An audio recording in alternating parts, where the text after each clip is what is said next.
It's all magic, no tricks. Coming with it.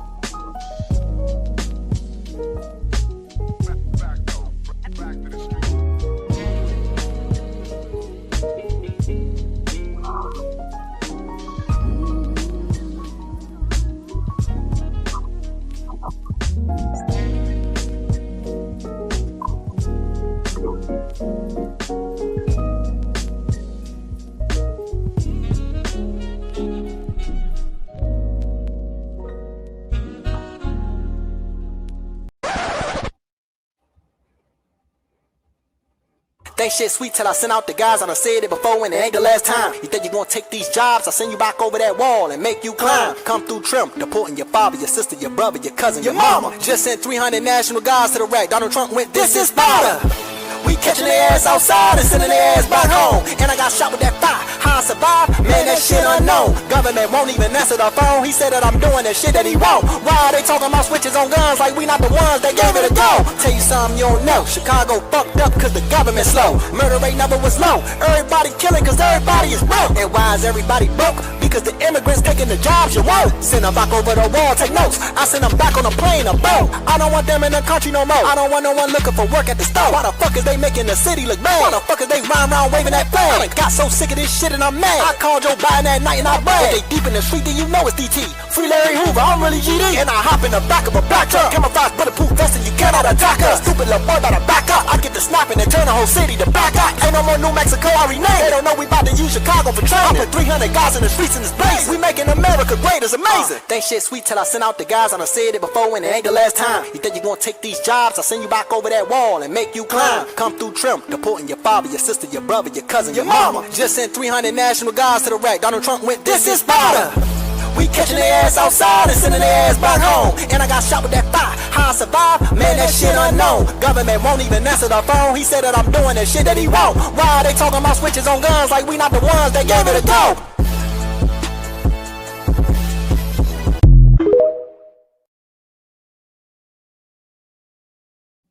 All right, let's get right to it. Yo, this is S.E.T Media, guys, and I'm back with another one for you. All right, guys, we're about to get into Trump's engagement with the press, and then we're going to also get into this government shutdown, day 32. Congratulations, we've reached a record in the worst way. In the worst way, guys. But all right, let's get right into it. Let's not forget to double tap that screen and like the video. Mr. President, so we're heading down to Florida. I have a lot of meetings there, and lunches, meetings, a lot of things having to do with the economics of America. We took in approximately $3 trillion over the last few days from the trips that we made. They were unbelievable.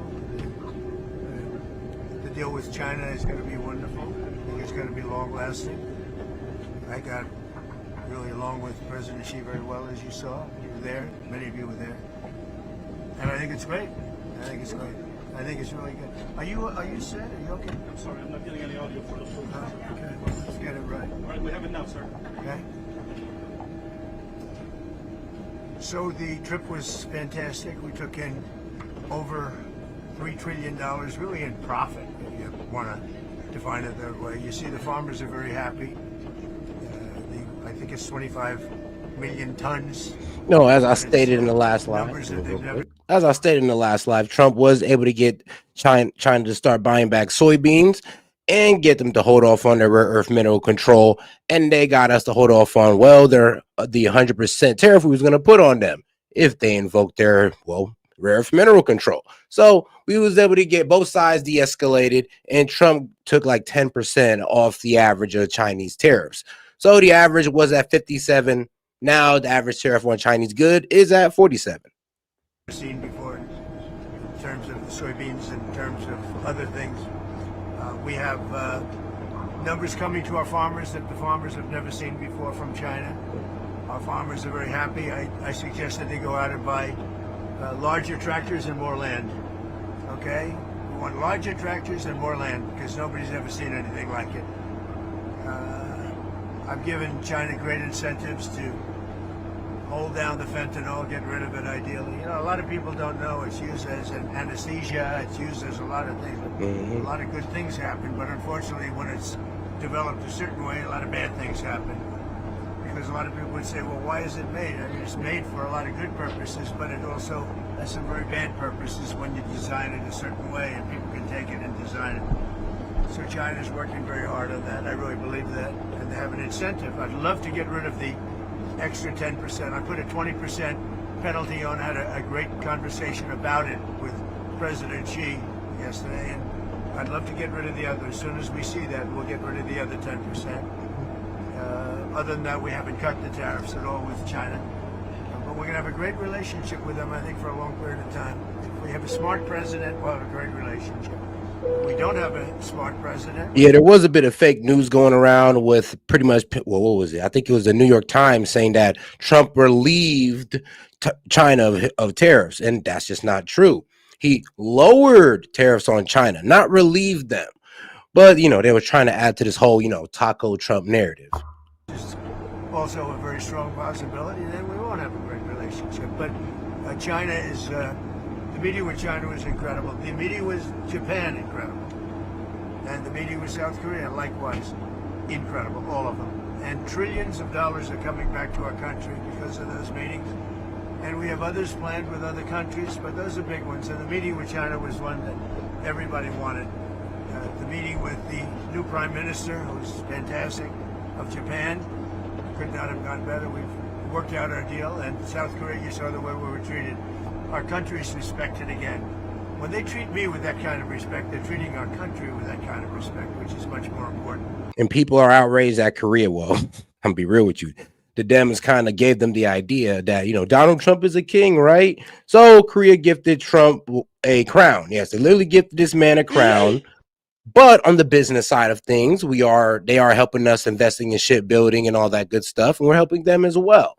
And then, of course, they've promised about what, $350 billion in purchasing in American energy. So yeah, shipbuilding and purchasing of energy. And our country is respected again. And they gave him a nice crown. There are reports that you are considering strikes within Venezuela. Is that true? No. That you made a decision on that? No, it's not true. Mr. President, on the nuclear strikes, the nuclear tests that you were talking about, are you talking about literally resuming underground nuclear detonation tests? You'll find out very soon, but we're going to do some testing. Yeah, other countries do it. If they're going to do it, we're going to do it. Okay, you can't carry I kind of knew that. I mean, that would be the safest way to do it, is do it underground. But even then, I'm a bit wary of that. But hey, we'll see. Like I said, Russia done released a video talking about how they can cause radioactive tsunamis with their nukes. Underground, well, not underground, but underwater submarines shooting nukes that cause radioactive tsunamis. So, you know, if you was on the outskirts of it, it don't even matter. You'll just get hit with radioactive water. I'm not going to say yet. I mean, I know exactly what we're doing, where we're doing it, but other countries are doing it, and if other countries do it, we do it. There's some further details on the FBI thwarting that terrorist attack in Michigan that was set to happen over the weekend. Halloween weekend, the FBI. We're catching people before they ever start. Yeah. Mr. President, your response to Viktor Orban saying you asked for an exemption from U.S. sanctions on Russian oil? He has asked for an exemption. We haven't granted one, but he has asked. Victor, he's a friend of mine. He's asked for an exemption. What else? Mr. President, on Venezuela. Yeah, please. What did you talk about with Prime Minister Carney? Are you and Canada going to resume negotiations? No, but I have a very good relationship. I like him a lot. But you know what they did was wrong. He was very nice. He apologized for what they did with the commercial, because it was a false commercial. You know, it was the exact opposite. Ronald Reagan loved tariffs, and they tried to make it look the other way. And he did apologize, and I appreciate. Well, Ronald Reagan loved tariffs if it's used to, you know, go against unfair trade tactics, which, yeah, that's what China was definitely doing. And that's what also Canada was doing. Unfair trade tactics, uneven. So, yes, if you listen to the full presidential address that Reagan had on tariffs, he was talking about imposing tariffs on Japan because of their unfair trade tactics when it came to semiconductors. And surprise, surprise, I mean, it's still a problem now. We had a great dinner. with other countries, as you know. And I think we have a very good relationship personally. I think that what they did was wrong, but he apologized. On the SNAP benefits set to expire tomorrow, folks are talking about putting out about canned goods and non-perishables for trick-or-treaters. Is there a possibility, like you did with the military moving around funds, is there a possibility to do that? Well, there always is, but all the Democrats have to do is say, let's go. I mean, they don't have to do anything. They don't have to agree. All they have to do is say, the government is open. And we only need 5 Democrats. But they've become a radical left party. They really have, they've become a very radical left partner. And they've lost their minds. They've lost their minds. All they have to do is say, the government is open, and that's the end of it. And, largely, when you talk about SNAP, you're talking about largely Democrats. But I'm president. I want to help everybody. I want to help Democrats and Republicans. But when you're talking about SNAP, if you look, it's largely Democrats. You're hurting the wrong people. Thank you very much, everybody. Thank you, Mr. President. Yeah, SNAP benefits closed down. They have judge trying to twist the president's hand to, arm to go ahead and, use emergency fund for SNAP benefits. And it could be done. I mean, states could also do it too, but they're waiting on the president to do it. But hey, it goes to show how much y'all governors care about you. But yeah, so I'm pretty sure Trump might actually come in and start funding SNAP, at the tune of $7.8 billion per month, depending on how long the shutdown goes. But hey, we'll see what happens with that. Okay. Happy Halloween and all of that. So we had an amazing trip. We had incredible meetings with President Xi of China, as you know, with the brilliant... Oh, guys, let's not forget to double tap that screen and like the video, guys. Let's get more people in the conversation by double tapping that screen. Appreciate the support. New Prime Minister of Japan. We just had a great time. And with the President of South Korea, we had an amazing journey. We also saw a lot of other countries.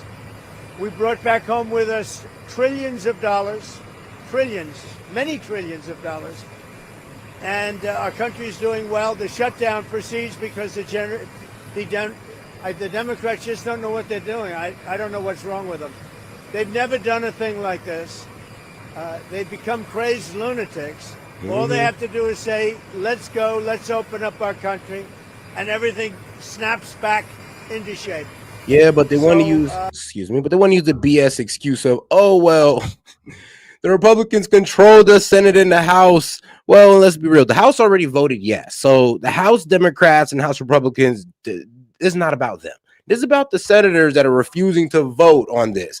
And there's about 45 Democratic senators, and we just need about 5 of y'all. 5. There's 3 of them that got some common sense, and then the rest of the 52 Republicans voted yes. We just need 5 of you guys out of 45. Is that so hard?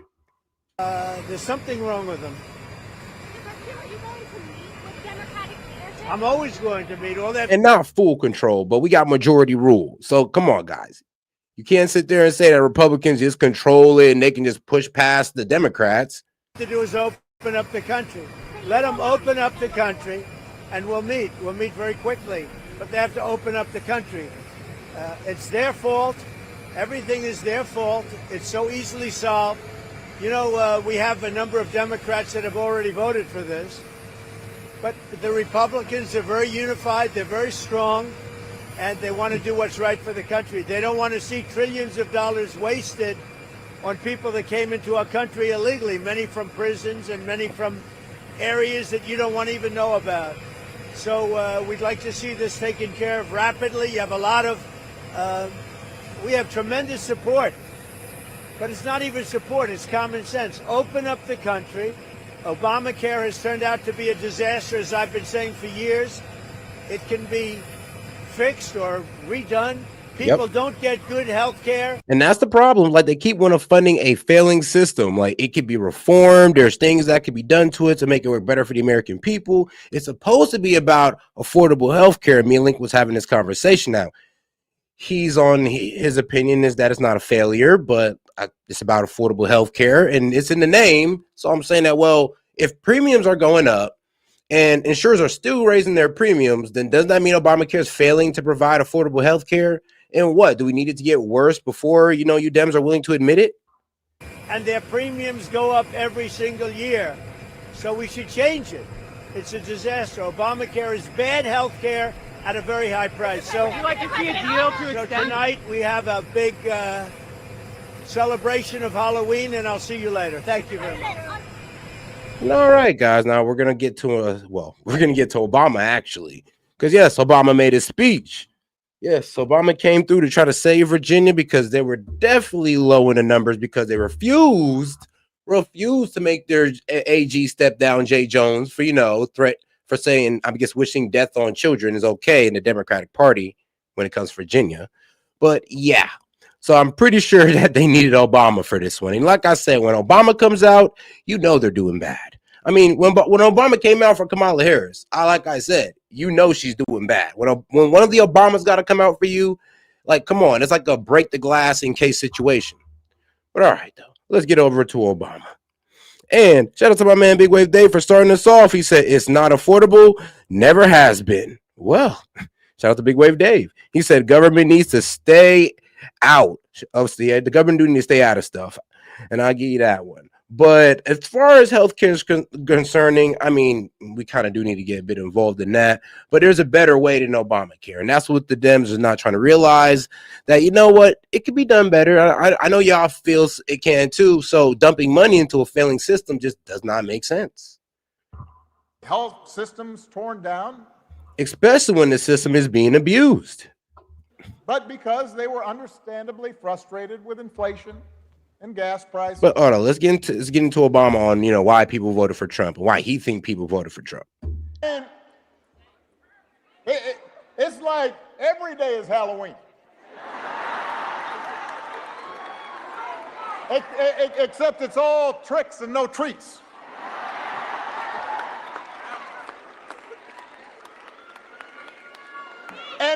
And here's the thing. It's not as if we didn't see some of this coming. I'm weak. So he's pretty much said that the Trump administration's every day's been like Halloween, like trick or treating, except it's all been tricks, no treats. So very good pun, Obama. I mean, yeah, he's a good speaker. I'll give him that. And fun fact, shout out to Toe. Appreciate the support, sis. Longest shutdown was in the 70s when the Democrats wanted to block, drum roll, please, the Civil Rights Act. Oh, man. And shout out Toe. Shout out the supporters. I appreciate the support, guys. Let's get right back to it. Let's get back to what Obama got to say. I will admit it's worse than even I expected, but I did warn y'all. I did. Yeah, man. Just like Obama to have an "I told you so" moment. Like, hey, I told you guys. I told you what we was gonna do, right? Yeah, I told you. I mean, yes. Like you told us that like you did not tell us that he was gonna shut down the border. You didn't say that. You didn't tell us that he was gonna have the GDP go up and the record stock market. You ain't see that one coming. But hey, Obama, cook. Go ahead, my brother, cook. And shout out Tove. It was also 75 days. Oh, man. Huh. I thought we actually hit the record. Well, so what is this, the second longest one? You can run the tape. And by the way, he warned you too, because he said what he was going to do. But the fact is, there were plenty of people who voted for Trump and the Republicans anyway. And it wasn't because they wanted to give up the right to free speech or see our public health systems torn down, but because they were understandably frustrated with inflation and gas prices and the difficulty of affording a home. At least he's admitting it. And worries about their children's future, and so they were willing to take a chance. Now, 9 months later, you got to ask yourself, has any of that gotten better? Is the economy working better for you? Well, I mean, considering that the GDP went up and the stock market's doing well, yeah, the economy is doing pretty well, especially if you're active in it, considering that you're investing. Because it sure has gotten better for Trump and his family. And every other, person who owns a business or on the Fortune 500 on the stock market, them too, Republican and Democrat alike. Since he's been in office, the whole crypto business and other ventures have made hundreds of millions of dollars, including from foreign nationals and rich folks investing because they want to stay in the president's good graces. The economy has been really good for some of Trump's billionaire pals and for finance bros and well-connected corporations who've seen their tax bills. Yeah, I know. You know, those guys who give jobs to the American people, who create opportunity for the American people, you know, through the lessening of their tax burden. Yes, it all works out for everybody. But shout out to my man Jet. He says Obama knows all about Halloween. Just ask his wife. Ooh. God damn. Okay. Well, shout out to my man Jet. Coming right off the hip with that one. I like it. Go down and don't have to worry about all these pesky regulators anymore. But for ordinary families, costs haven't gone down. They've gone up. I mean, what about gas? Hardly thanks to this shambolic tariff policy. Hold on. What about the gas and eggs you guys were complaining about in the beginning of the year? Like, Trump don't get no credit for that? Wow. Petty. And let's see here. Shout out to my man Lincoln. Appreciate the support, my dog. One of my favorite liberals. Shout out to, he said, fun fact, the first shutdown wasn't until 1981. All right, so I guess that's a rebuttal to what Tove was saying. All right, then. He said not until 1981. Young people trying to get a start in life are having a tougher time than ever finding a job. Entry-level hiring is down 16% from last year. Hundreds of thousands of federal employees, including a lot of people here in Virginia, have lost their jobs to pay for those billionaire tax cuts. We're talking about people who have dedicated their lives to public service, who make the country work. Healthcare premiums for millions of people are about to double or even triple next year. Meanwhile, the government is shut down, and the Republicans who currently are in charge of Congress, they're not even pretending to solve the problem. They have not even been showing up to work. Not in session. Where are you? I mean, the House members, remember, they were ready to vote yes on the CR bill. But the senators, they're there. Actually, there was a vote held on October 28th. So guess what? The Democrats have voted no on the CR bill to basically giving SNAP benefits and government pay 13 times now. I mean, congratulations, Dems. That's pretty impressive. What are you doing? And as for the president, he has been focused on critical issues like paving over the Rose Garden so folks don't get mud on their shoes. And gold plating the Oval Office and building a $300 million ballroom. So Virginia, here's the good news. If you can't visit a doctor, don't worry. He will save you a dance. And if you don't get an invitation to the next White House shindig, you can always watch the festivities and all the beautiful people on Truth Social. Hilarious.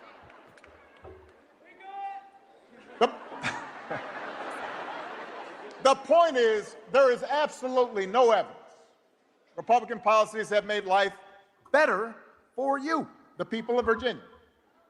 Okay, for the people of Virginia, I'm like, I don't know about that, man. You might want to ask the people in Memphis and D.C. Those Republican policies working out pretty well in that crime rate. But, you know, in Virginia, well, I guess so. You might have a point there. I mean, no, considering that they're a Democrat, you know, they're a Democrat-leaning state.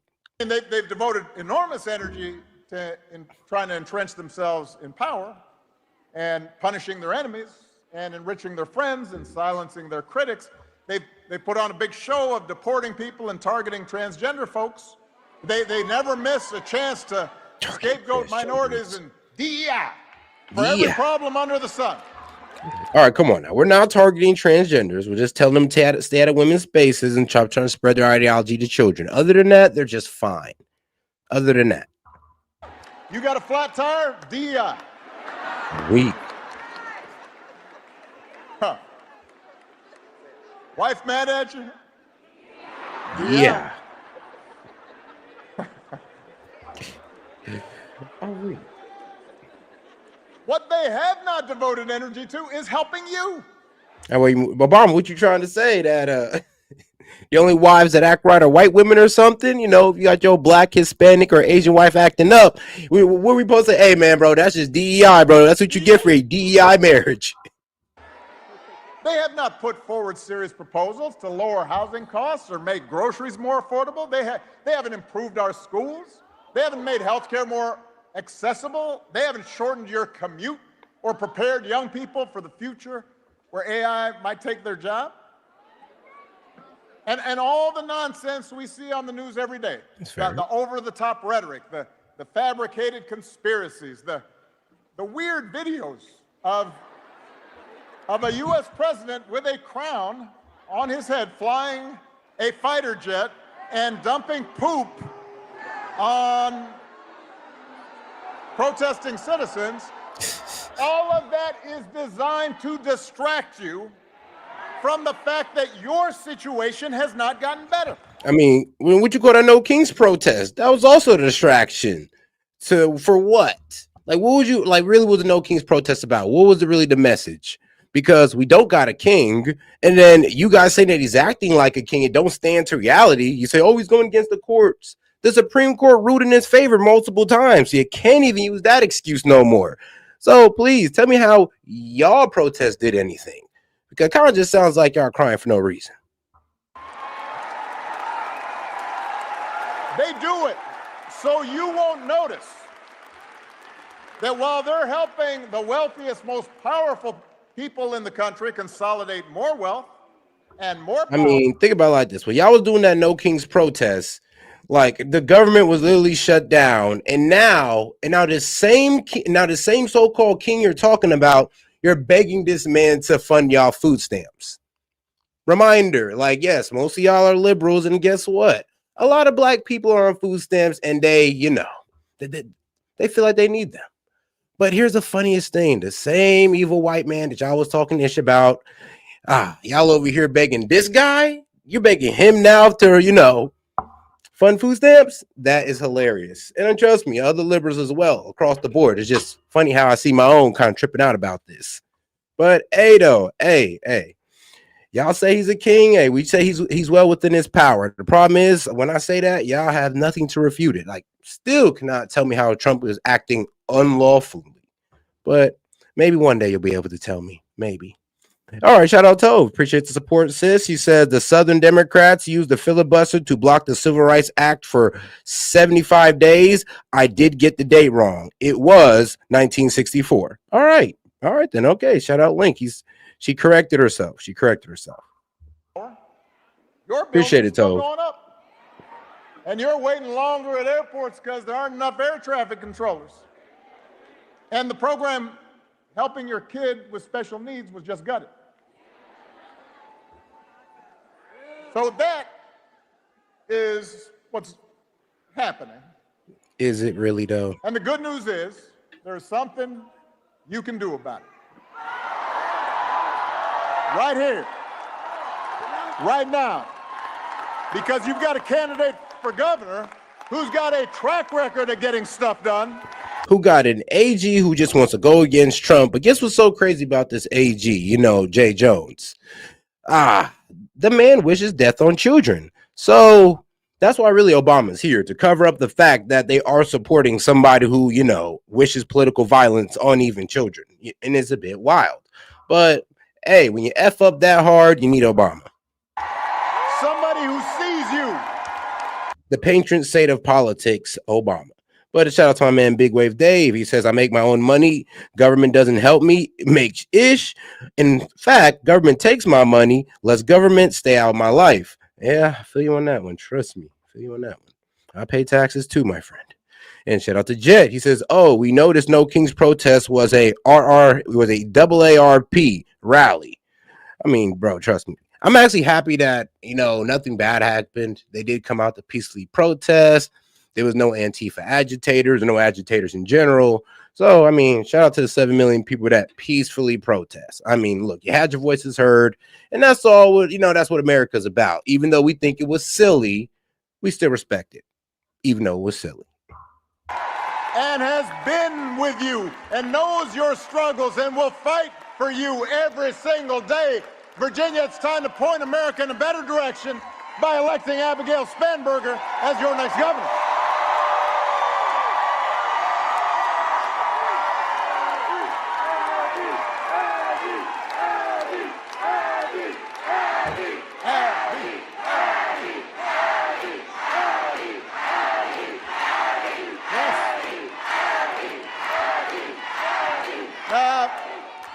Now, listen. Yep, Abby Spanberger, the same Abby Spanberger that refused to condemn political violence. Damn it, Abby. Damn it. Abigail doesn't go around bragging about herself all the time, talking about how I'm great. But she's great.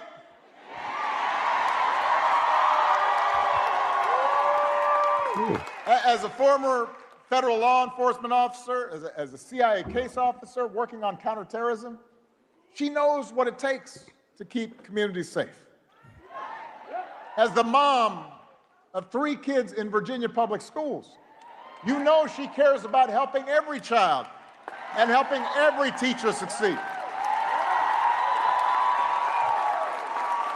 As a member of Congress, she was a workhorse, not a show horse, fighting to lower prescription drug costs, giving veterans the support they deserve.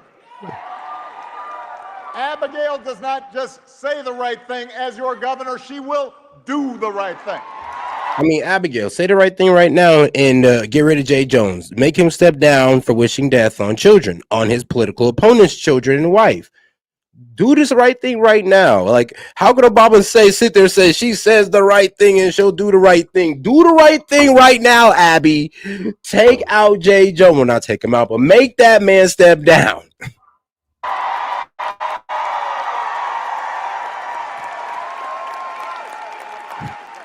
She understands the government can make a difference in people's lives by educating our kids for the jobs of the future, keeping our air and water clean, protecting consumers from fraud and dangerous products, providing a safety net for seniors and folks with disabilities, investing in the infrastructure and scientific research that drives economic growth. But Abby also knows that good intentions aren't enough. She understands that we can't afford to waste tax. Nah, you know, it's so crazy that what was it? It was the what was it? The NCAAP. It was the National Color. The investment. It was the NCAAP. Yeah, they supported Abby Spanberger over an actual black woman. I was like, yep, that proves it. It's not about the advancement of colored people. It's about the advancement of the Democratic agenda. Yeah, it's like it was never about black people. It was all about politics the whole time. Because, I mean, it's amazing how y'all say y'all for black people, but then you went and supported a white woman. That is wild. But it is what it is. Shout out Big Wave Dave. It's funny that there is an immigrant black woman running against her, but she's Republican, so the Dems are going to vote for a white woman. Yep. That was hilarious. It's like, shout out. He said, yep. NAACP, blacks don't matter, Dems matter. And that was obvious. I was even shocked. I was like, so y'all just going it's just like that. It's about the Dems, straight up white woman. And the thing is, I mean, it is what it is. I'm not going to harp too much on it. I'm probably going to give it 30 more seconds. But the advancement of colored people, what the hell? I thought it was about us. How the hell you going to get behind her? All right. F it. Payer dollars on programs that don't work. And she understands that instead of just trying to tear government down, it's her job to make it work better. So Abigail has real practical plans to grow the economy and strengthen Virginia's schools and lower the cost of everything from housing to healthcare to energy. And she is willing to reach across the aisle to make it happen. She has shown that she can do it. Abigail is ranked as the most bipartisan member of Congress from the Commonwealth. She's had bills signed into law by both President Trump and President Biden. That is not easy to do. And Abigail doesn't just believe in working with everybody, she also believes, and this is really important, in listening to everybody, whether they voted for her or not. Because she knows that if we want to make progress on the things that we care about, we have to be able to disagree without calling each other nasty names or demonizing each other.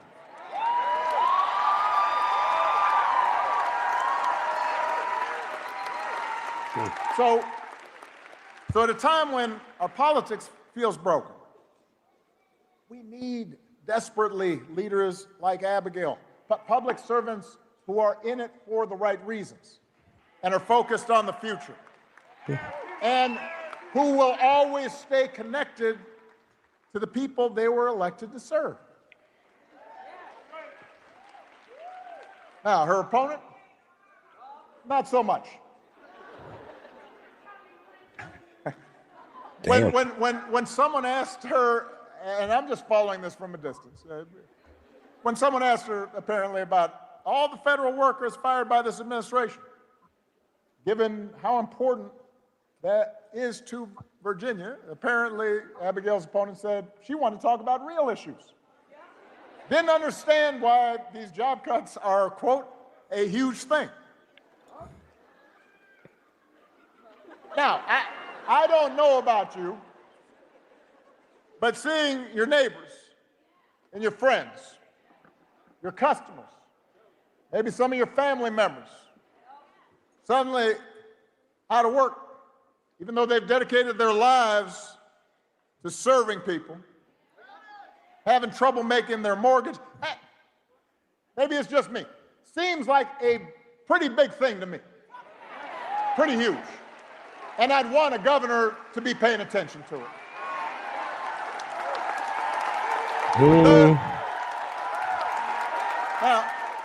I mean, I don't know.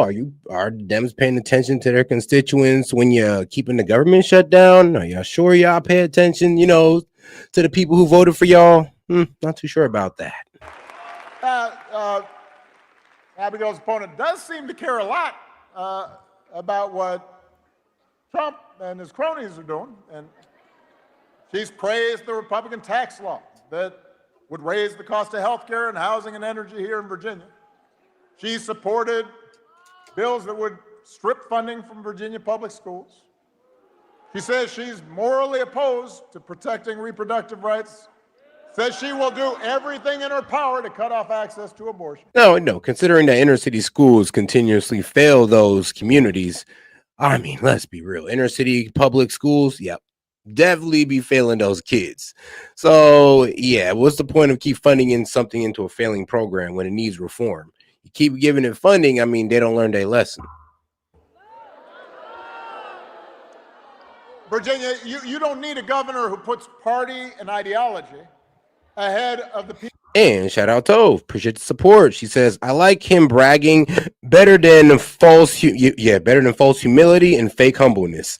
Yeah, there ain't nothing humble about Obama. I mean, everybody in the White House even said he just felt like he knew more than everybody. And I mean, you can kind of see that about Obama. But then again, it also gave people like, all right, well, the man's confident in his decision making. So it gave people a bit of comfort in that reason. And shout out to Jet. He says, Dems used black people since the 60s. Now they done switched it up to the illegals. It's all just another play to sell their BS agenda, party over country. And ain't that the truth? Because why hasn't she made that man step down, Abby? Just make Jay Jones step down, and it's all good. Like, the beef is over. We'll just leave it to politics. But it's kind of crazy how, like, your AG, your attorney general candidate, literally wished death on somebody's kids, and he's still running. When we just made a political official step down over saying Indians stink. That's what MAGA did. That's what we had to do with the whole Young Republicans text chain. That man stepped down. Why hasn't Jay Jones stepped down? Why haven't the Democrats called for it? Why are they continuously backing him up? Because they support political violence. And they can't say they don't until Jay Jones stepped down. People she was elected to serve. You deserve a governor who will think for herself and work for you. A governor who will create jobs and not cut them, and who will lower costs instead of raising them, and who will bring people together instead of dividing them, and who will do what's right for the people of Virginia, no matter what anybody in Washington thinks. You deserve a governor like Abigail Spanberger.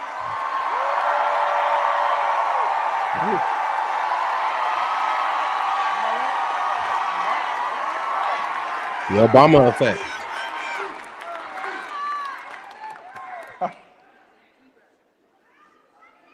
Because I'm going to bring it down here for a second.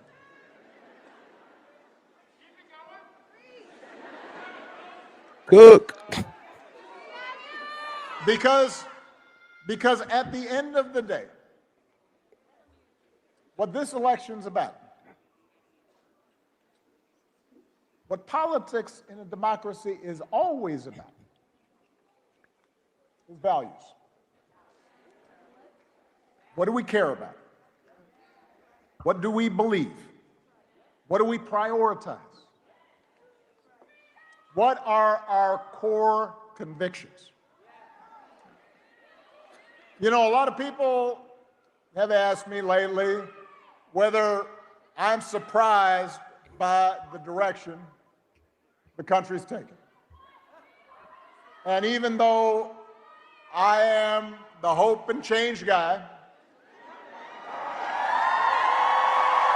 Yep, yes we can. I try to be honest with them. So I say, yes, there are things I am worried about. I am worried about how quickly basic democratic rules and norms have been weakened. I'm worried about how willing Republicans in Congress have been to surrender their role as members of a co-equal branch of government, refusing to buck the president even when they know he's out of line. Fuck the president on what? The CR bill? Whoa, whoa, whoa. This is just about government funding. Yeah, like, this doesn't even make sense for even you guys to buck against, to be quite honest. Even when a lot of them will privately admit that power is being abused in ways that will hurt their constituents and hurt the country. I worry about a Supreme Court that, so far at least, has shown no willingness to check this administration's excesses, even when those actions break legal precedent and seem to defy the bedrock principle that no one is above the law. I worry about the growing concentration of economic power in this country, with just a handful of mega billionaires and companies controlling what we see and what we hear. And I worry about how much that economic power distorts the political process. AKA, I'm a sore loser because pretty much Trump won through social media. And now you want to blame it on the billionaires who own social media. But yeah, I wasn't using that excuse when, under Biden, when you're using these same social media companies to censor political opponents. So I don't know, man. It's probably not the best argument to make right now. I worry about how readily not just business leaders, but others with influence in law firms and universities have been willing to bend the knee to this president's autocratic impulses to avoid retribution or protect profits or simply to avoid controversy. And I worry sometimes how we've come to accept this as normal. But what I also tell people when they ask me about this, what I also try to remind them, is that America's always had competing stories about who we are and what this nation stands for. The first story says, we the people, just means some of us. That in order to qualify, you have to be the right color, or come from the right family, or worship in the right way, or have enough money. It says that even though we got rid of a king, there's still a caste system in America, a pecking order of who makes decisions and who obeys, who gets opportunity, and who is obliged to serve. And it's a story that's policed by fear and force, that tries to convince people that for their group to win, another group has to lose. That if somebody doesn't look like you or think like you or practice religion exactly the same way you do, they must be a threat to your way of life, and they need to be put in their place. Now, I'm going to tell you, he's halfway right. He's halfway right.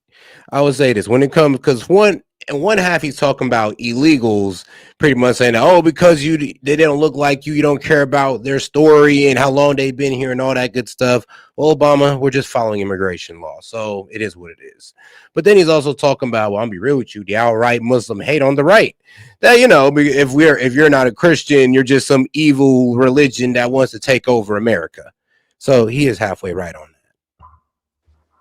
And that's how Donald Trump thinks about America. Make America great again by putting... No, not Donald Trump, more of a Laura Loomer. That's more Laura Loomer's stance on what it is to what would she like America to be. And there's people who, listen to her and also agree with her as well. And trust me, I do not align with them. The people like him back in charge, even if they don't know what the hell they're doing.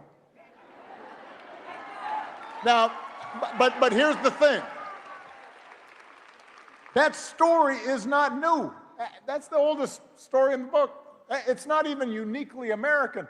For most of human history, that's the way society's worked. There's somebody on top and somebody on the bottom. There were lords and there were peasants.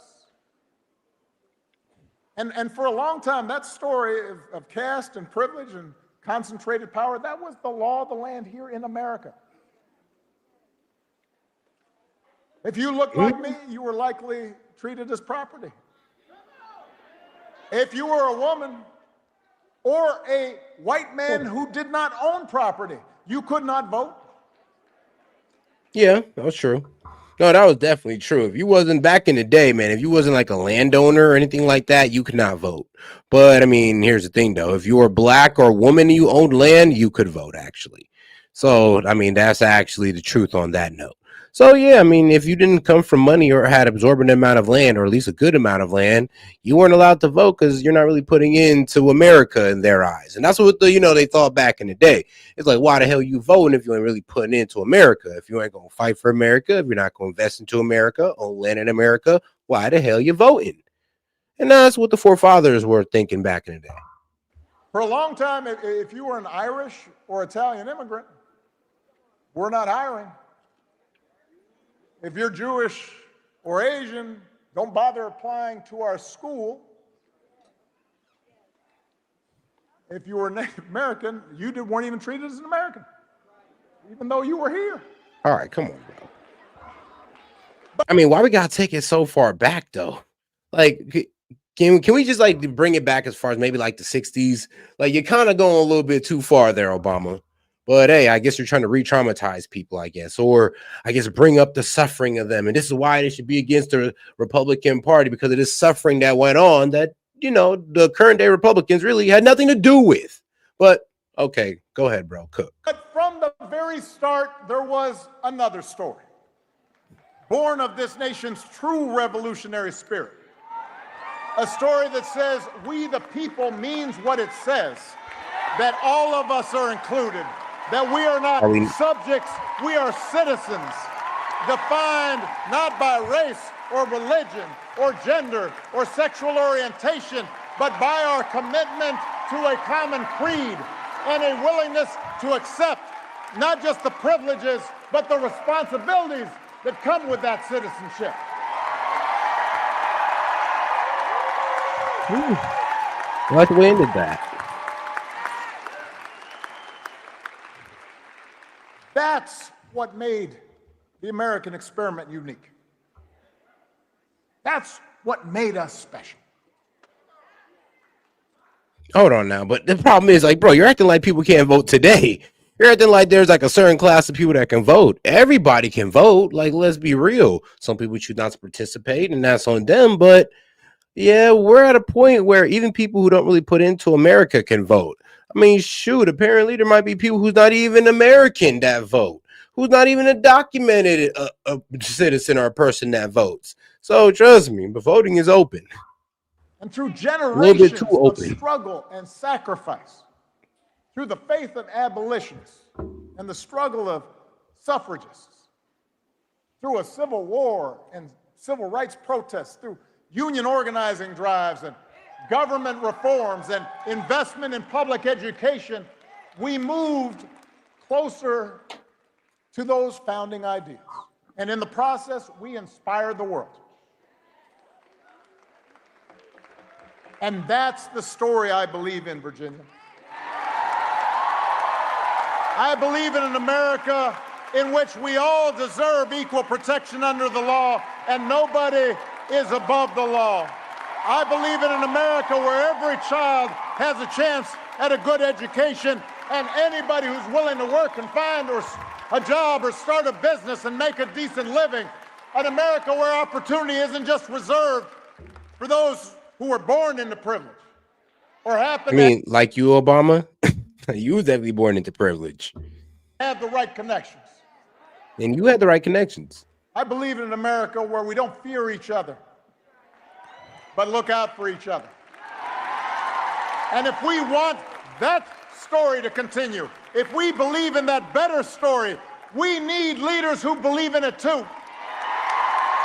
We need leaders who will tell the truth and who will take responsibility and tackle hard problems and bring people together instead of tearing them apart. We need leaders who won't serve bosses in Washington or big corporate donors, but instead will serve the people who put them there. Agreed. And agreed. I ain't gonna lie. They're like corporate donors. Yeah, they corrupt both sides. So there is really no sin there saying, oh, the Dems and oh, the Republicans. They do it on both sides. I mean, it's when it comes to pharmaceutical, the oil corporations, weapons. Oh, Lord knows the weapon company got their hand on both sides. Virginia, we need leaders like Abigail Spanberger.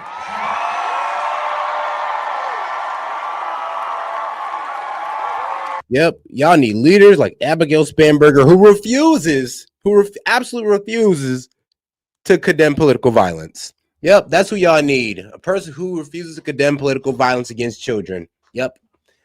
Yeah, I need Abby.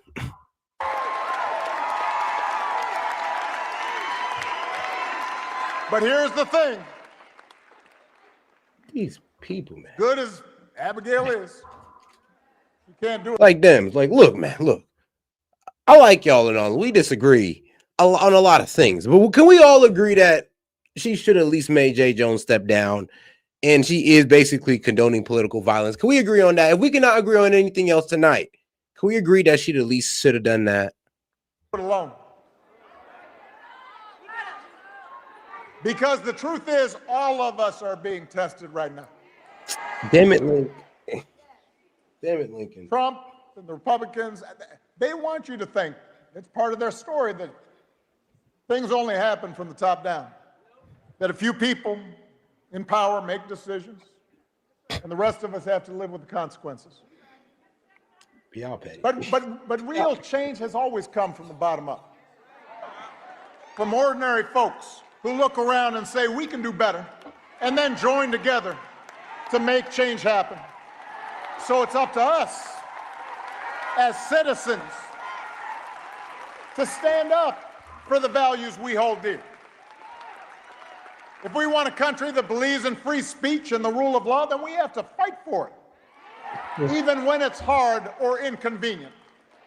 If we are opposed to violence against people we disagree with or who look a certain way, then we have to speak out when those values are violated. Wait, what? Hold on, Obama. The person that you're speaking for right now refuses to oppose political violence. Obama. Like, bro, do you know who you're standing next to right now? Do you know what's going on? Because you're kind of making yourself look stupid with that line. If we believe in honesty and hard work and treating other people the way we want to be treated, then we have to model it in our own lives, in our workplaces, in our schools, our neighborhoods, our places of worship. And if we want a government that is responsive and honest, that works for the many and not just the few, then we have to get out there and vote for it.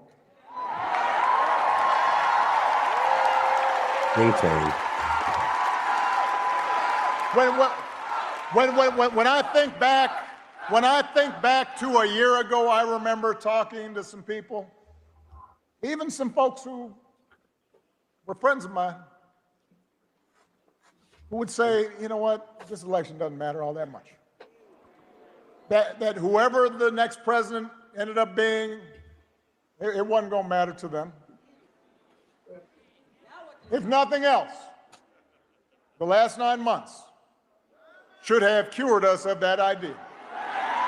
Because the stakes are now clear. We don't need to speculate about the dangers to our democracy. We don't need to wonder about whether vulnerable people are going to be hurt. Or ask ourselves how much more coarse and mean our culture can become. We've witnessed it. Elections do matter. And they matter for you. People in power may be counting on your citizens. They want you to think there's nothing you can do. Nothing to stop them. Because they know once that thought worms into your head, they've won. But if there's one thing history has taught us, it is the most important office in democracy is not president or even governor, it's the office of citizen. We all have more power than we think. We just have to use it. So if you believe in that, I mean, y'all did. Y'all used your voting power and you lost. Get over it. But now y'all can use your voting power to, but keep the Dems in power. Excuse me again. But y'all can use your voting power to keep the Dems in power in y'all state. And power to you. Power to you guys. I would ask you guys should definitely go in a different direction. But hey, man, it is what it is. The story of America. Do not sit this one out. Vote for leaders like Abigail who believe it too, leaders who care about your freedoms and will fight for your rights, and who will go to work every day to try to make your life just a little bit better. And then is he about to pull a George Bush? They hate you because of your freedoms. It's like, oh man. Shout out to Jed. He says, damn, Obama got a thing for white liberal women now. I mean, he was dating white women in college. So it ain't nothing new. Ain't nothing new at all. Obama definitely did play in the snow back in the day. It is what it is. Your friends and family members, your neighbors and co-workers to vote too. That's all. Because if we do that, not only will we elect Abigail Spanberger your next governor, you won't just put Virginia on the path to a brighter future. You will set a glorious example for the nation. Thank you, Norfolk. God bless you. All right. God bless these United States of America.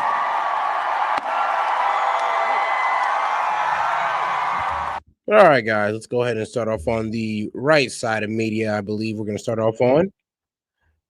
Go ahead and let's see here. Trump looks to fund SNAP at 1.2 million Trump looks to fund SNAP as 1.2 million veterans rely on food assistance.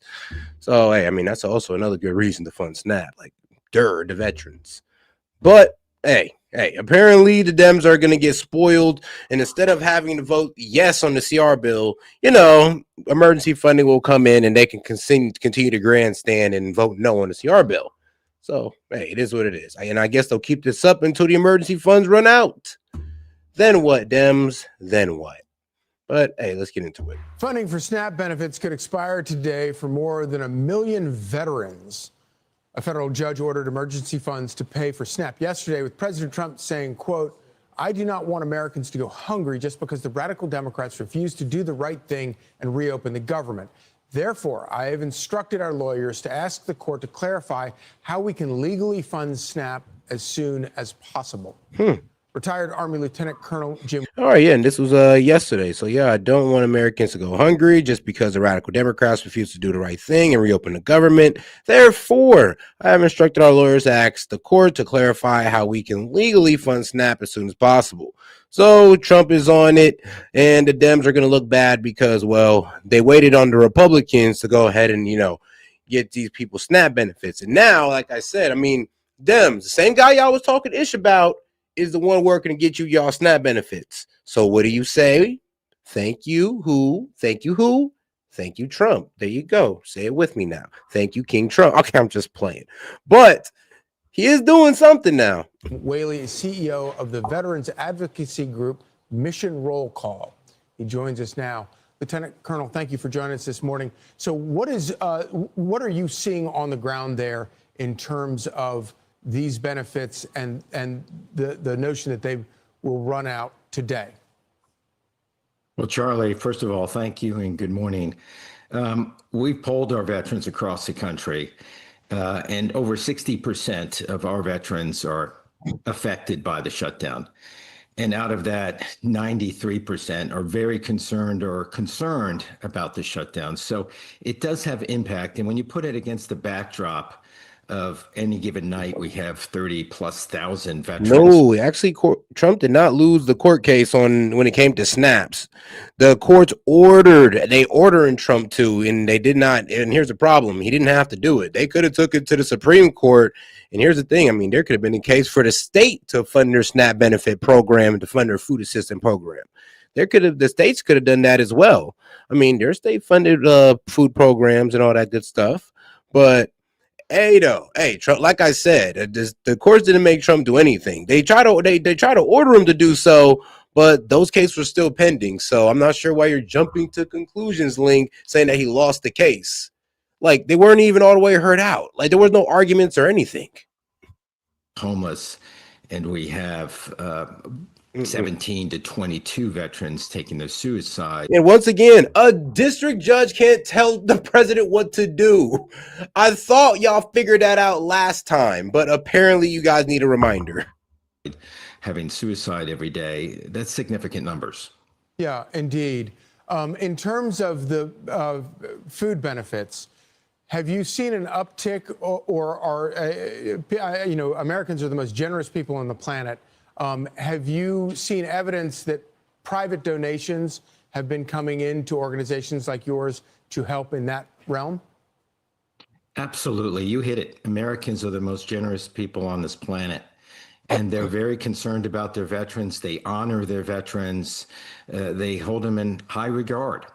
So we know that all the other veteran support organizations that are across the country are getting involved. They're working together, and they're trying to solve this as best they can. And they're working with their donors to see what else they can do.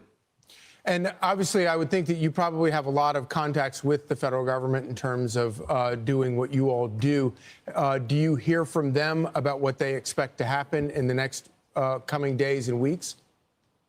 Well, I'll tell you, I applaud the Veterans Administration and Secretary Collins. His staff reaches out to us to get polling data so that they know what veterans are thinking. So when they make decisions, they have the veteran in mind. And we share our polling data with Congress and with Senate so that they can make good decisions. You know, we're an organization that amplifies the voice of veterans. And God bless them for doing so, because it needs to be done.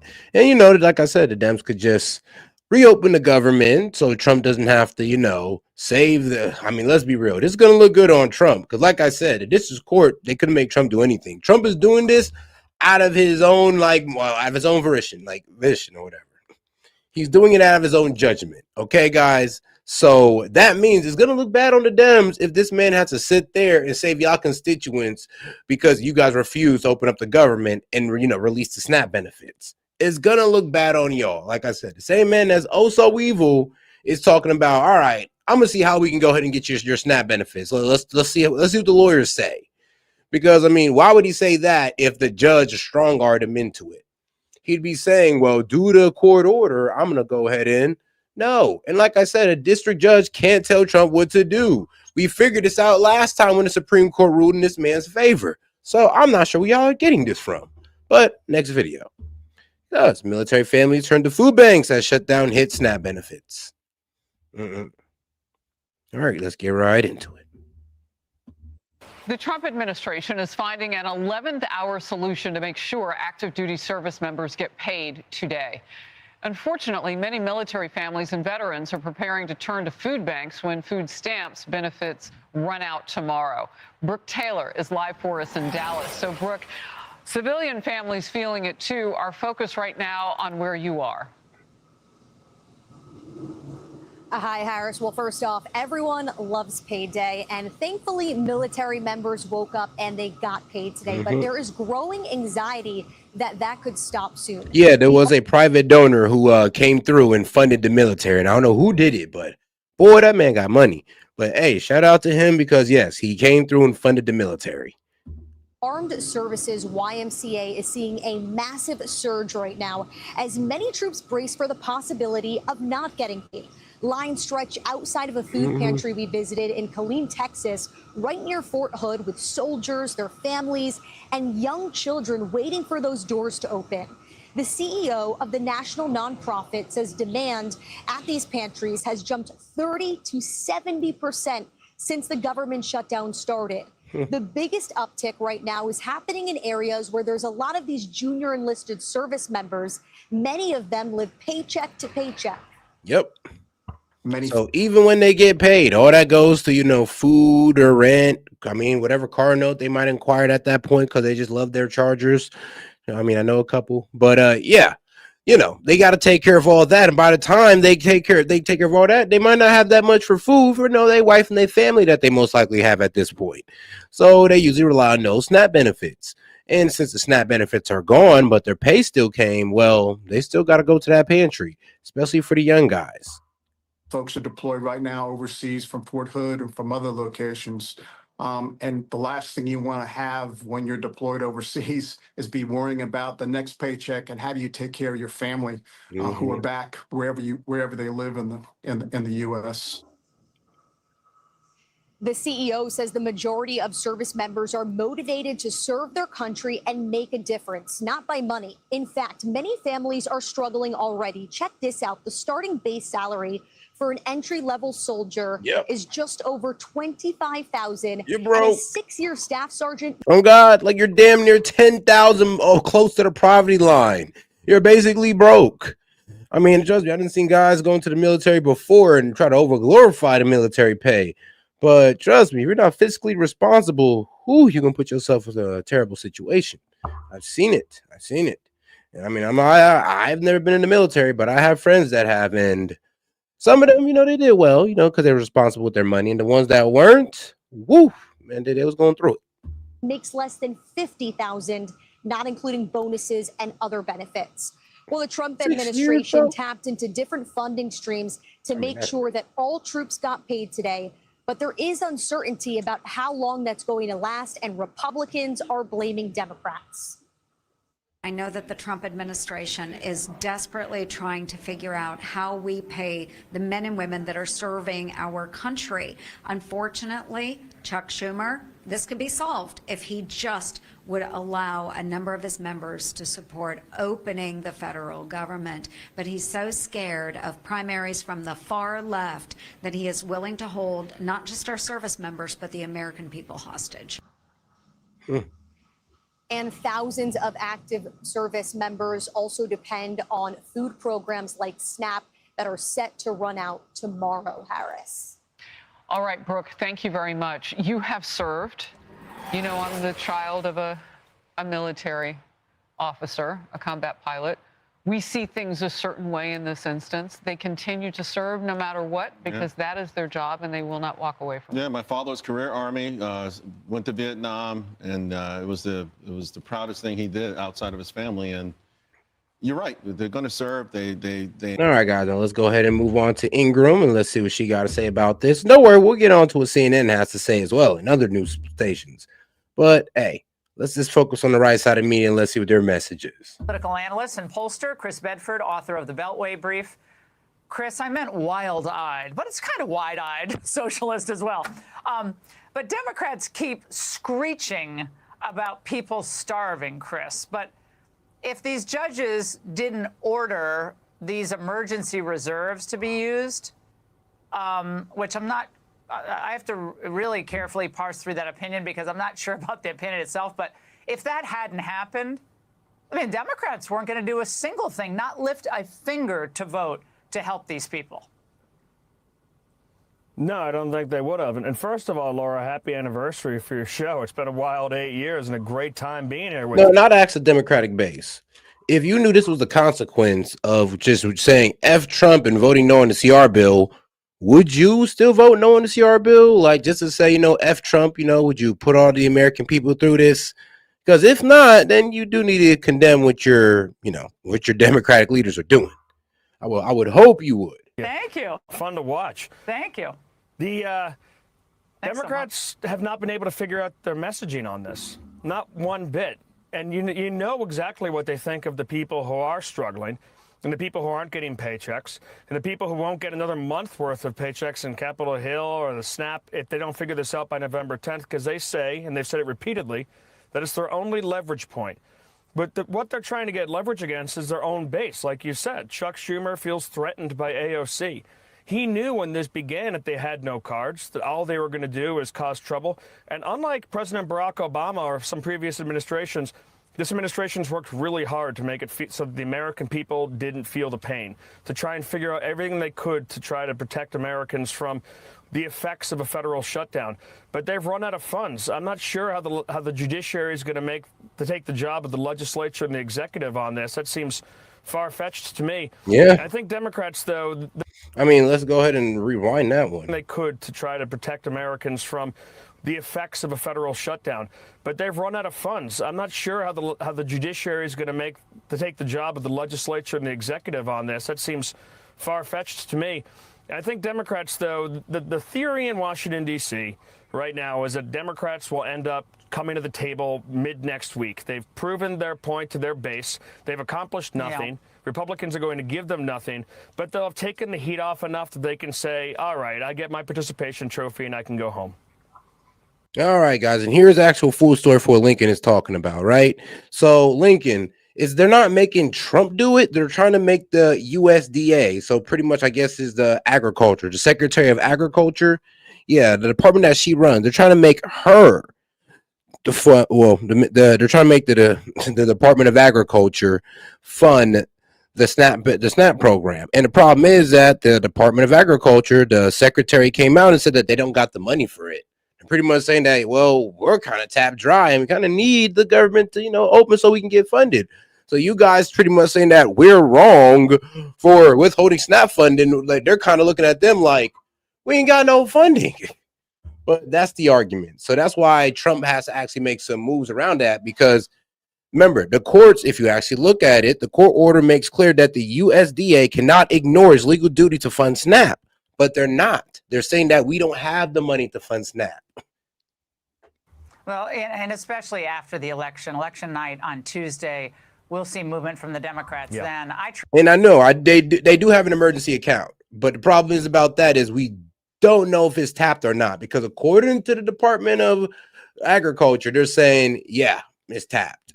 Do I believe that all the way through? Not really, but we'll see over time. We'll see. Traveled this morning. I was at an airport this morning. A little delay. It seemed like there were maybe fewer workers. Wasn't terrible, but other airports might be feeling the effect of this government shutdown already. And Matt, Speaker Johnson was out there, and he's extremely frustrated after Democrats.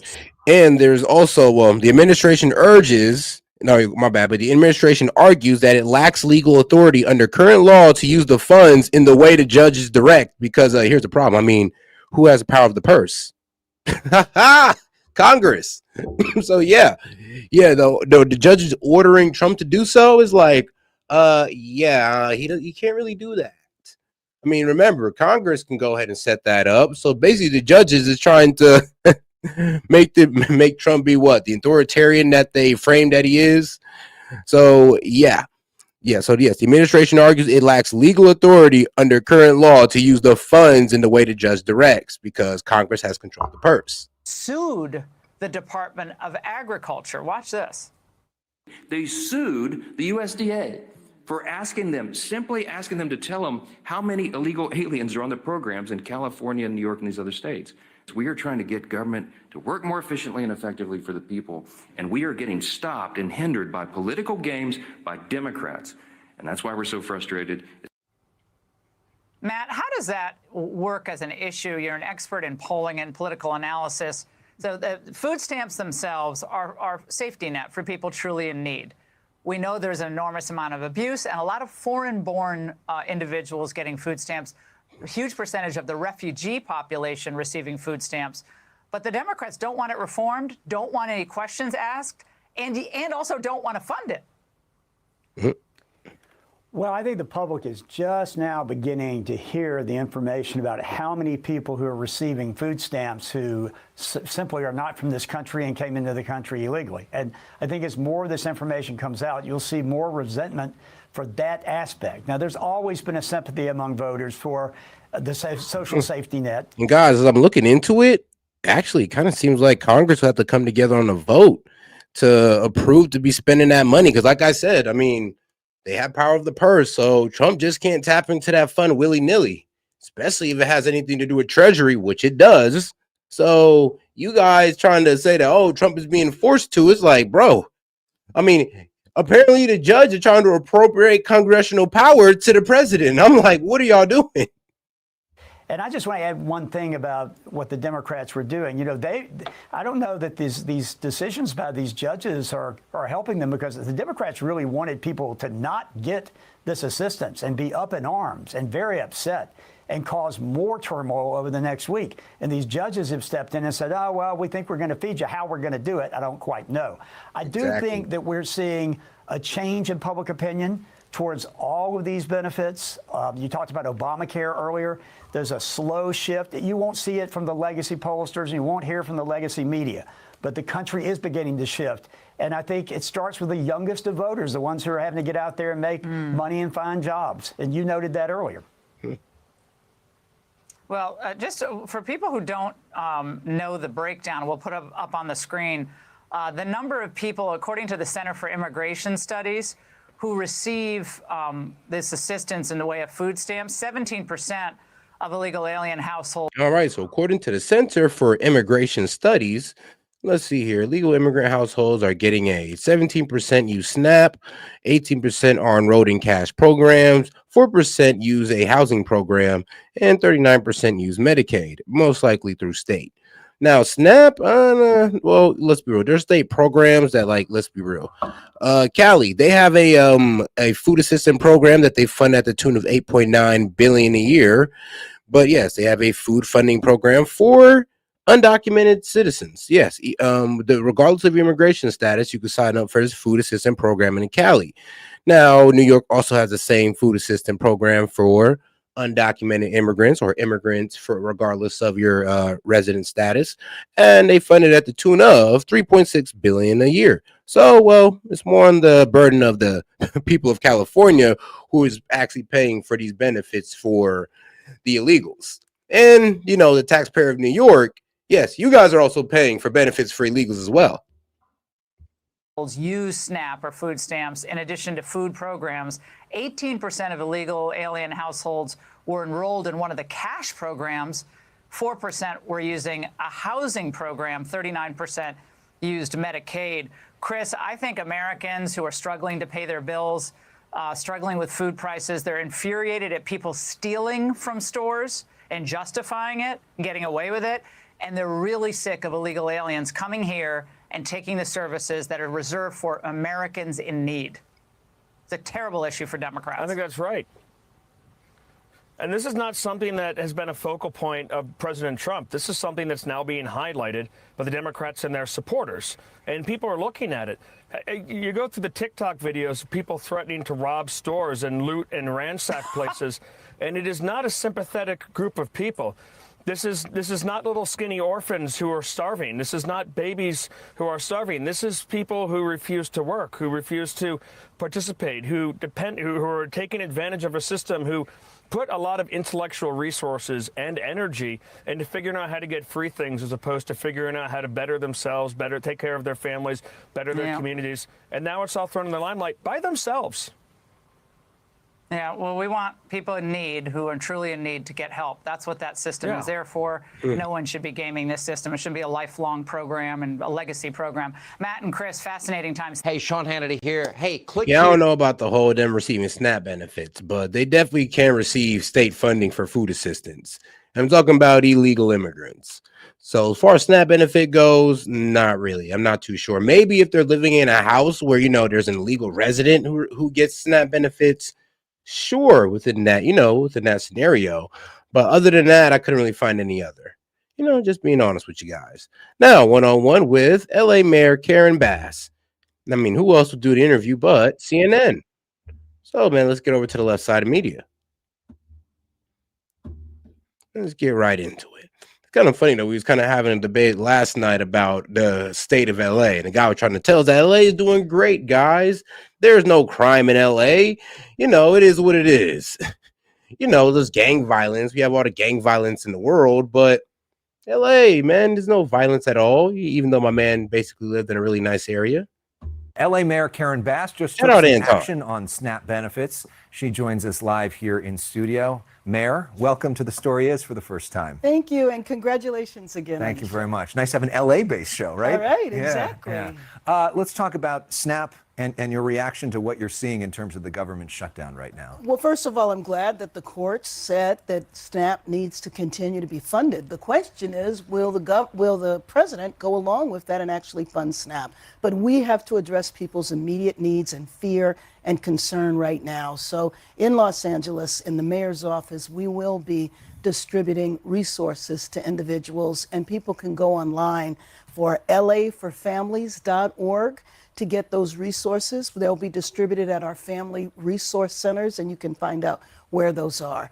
People need food immediately, and you know, food banks, resources are being sent to food banks, but this is just really a shame.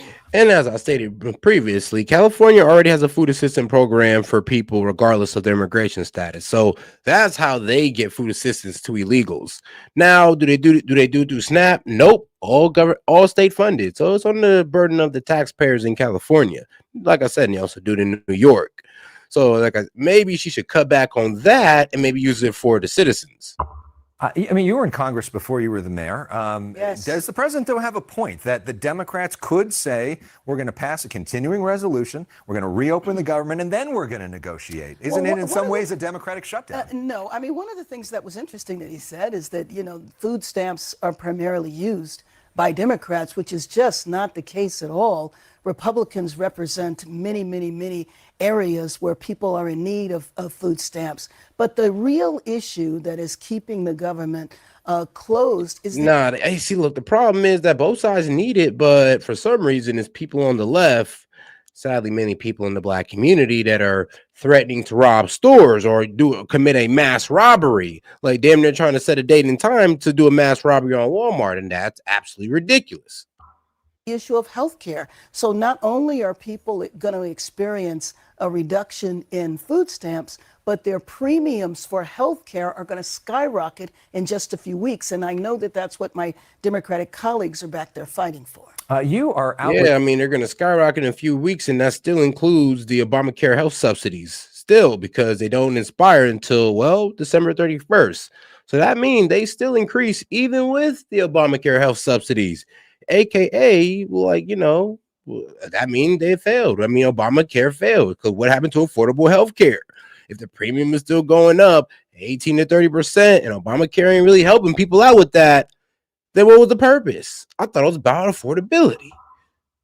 A brand new USA Today op-ed today. We want to put it up on the screen. Here's the title, and it is, "Here's How We Win Against President Trump," essentially making an argument about how LA has led in certain effects, pushing back on the president. What is your main argument? Well, the main thing is that what happened here, we said when it did that it was an experiment, and that experiment was going to spread around the country. You're talking about the military intervention in our city, something that has never happened before, especially that was completely unwarranted.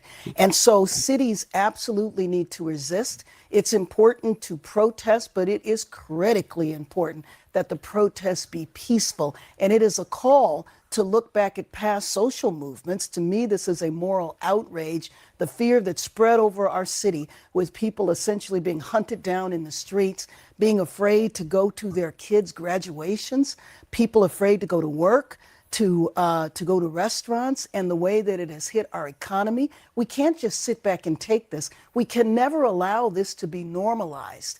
And so what the editorial is saying, the op-ed is saying is that we absolutely have to resist this. It is a moral outrage, but it must be done in an organized manner, in a peaceful manner. Yeah, the mayor of San Francisco has been much more quiet than you on a lot of this, and he sort of privately negotiated a way, apparently, for the troops not to come into his city. Is that actually a better, more effective approach to not sort of poke the bear? Yeah, but let me just tell you, remember what happened here. We had no notice, no warning. We woke up one day to an invasion in our city. That is exactly what happened. Well, Karen Bass, you and your police force are literally saying that you won't help ICE. You will actually let these protesters kind of, I guess, interfere in the investigation or obstruct these lawful arrests. And that's why the troops got brought in, because you weren't trying to uphold federal law. So at that point, you greenlight yourself for the troops to come in. And that goes for the rest of the governors, mayors. If you guys don't want to uphold federal law, you're giving the president every right to bring in the National Guard. Like, period, point blank. If you don't like it, well, sorry, it is what it is. Happened. I was with the mayor, by the way, that day when he was waiting for the troops. He had been given warning for a long time, and he reached out and we had a conversation about it, and I told him it would be a great idea, reach out to the president. I certainly put in a call. I didn't get mine returned, but again, we had no warning, we had no notice. Some in the Trump administration will take issue with that word invasion, basically saying that they have a legal right to be here. That I don't care if they take issue with it. That's exactly what happened. We had the seizure of the federal government, seized power away from our governor, who is essentially the commander-in-chief of the National Guard. He federalized the troops. You guys weren't trying to uphold federal law. What point of that don't y'all get to the point that set you up for the president to be able to bring in the National Guard? Like, that's why, what was it? I think the mayor was named Brandon Johnson of Chicago. Hopefully he backed off, but it looks like he's backing off on that whole ICE-free zone, because that would have been going against federal law, and then Trump would have been able to bring in the National Guard. So they set themselves up for this, and then they complain about it every single time. And shout out Jet. He says, what's next? The FBI won't be allowed to do their job? Exactly. Like I'm saying, they're literally going against federal law, and then they're not understanding how that lets the president bring in the National Guard. Like, you're literally invoking this yourselves. But then you want to cry to the American people about it. Okay. And brought them to LA. We did not need them. We did not want them. And essentially you had 4,000 young people, young men and women, who were doing virtually nothing here. And that case is... Look, man, I'm just going to play this clip right now. I played it at the beginning, but this is how we feel about the immigrants. This is how we feel about what ICE is doing. Think shit sweet till I send out the guys. I done said it before and it ain't the last time. You think you gonna take these jobs? I send you back over that wall and make you climb. Come through trim, deporting your father, your sister, your brother, your cousin, your mama. Just sent 300 National Guards to the rack. Donald Trump went, this is Sparta.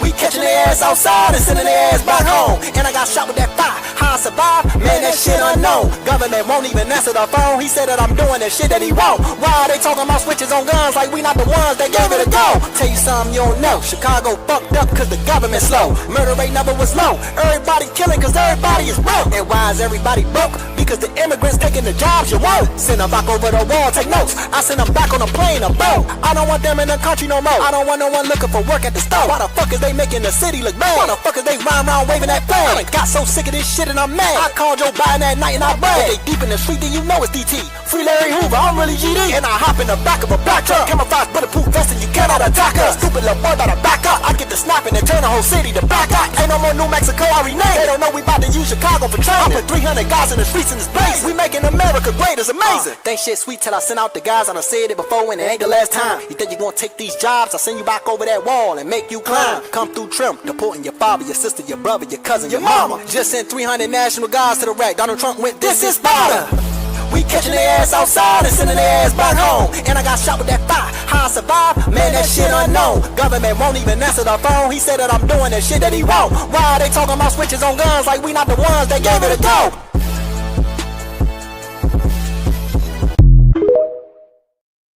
But yeah, that's really how we feel about it.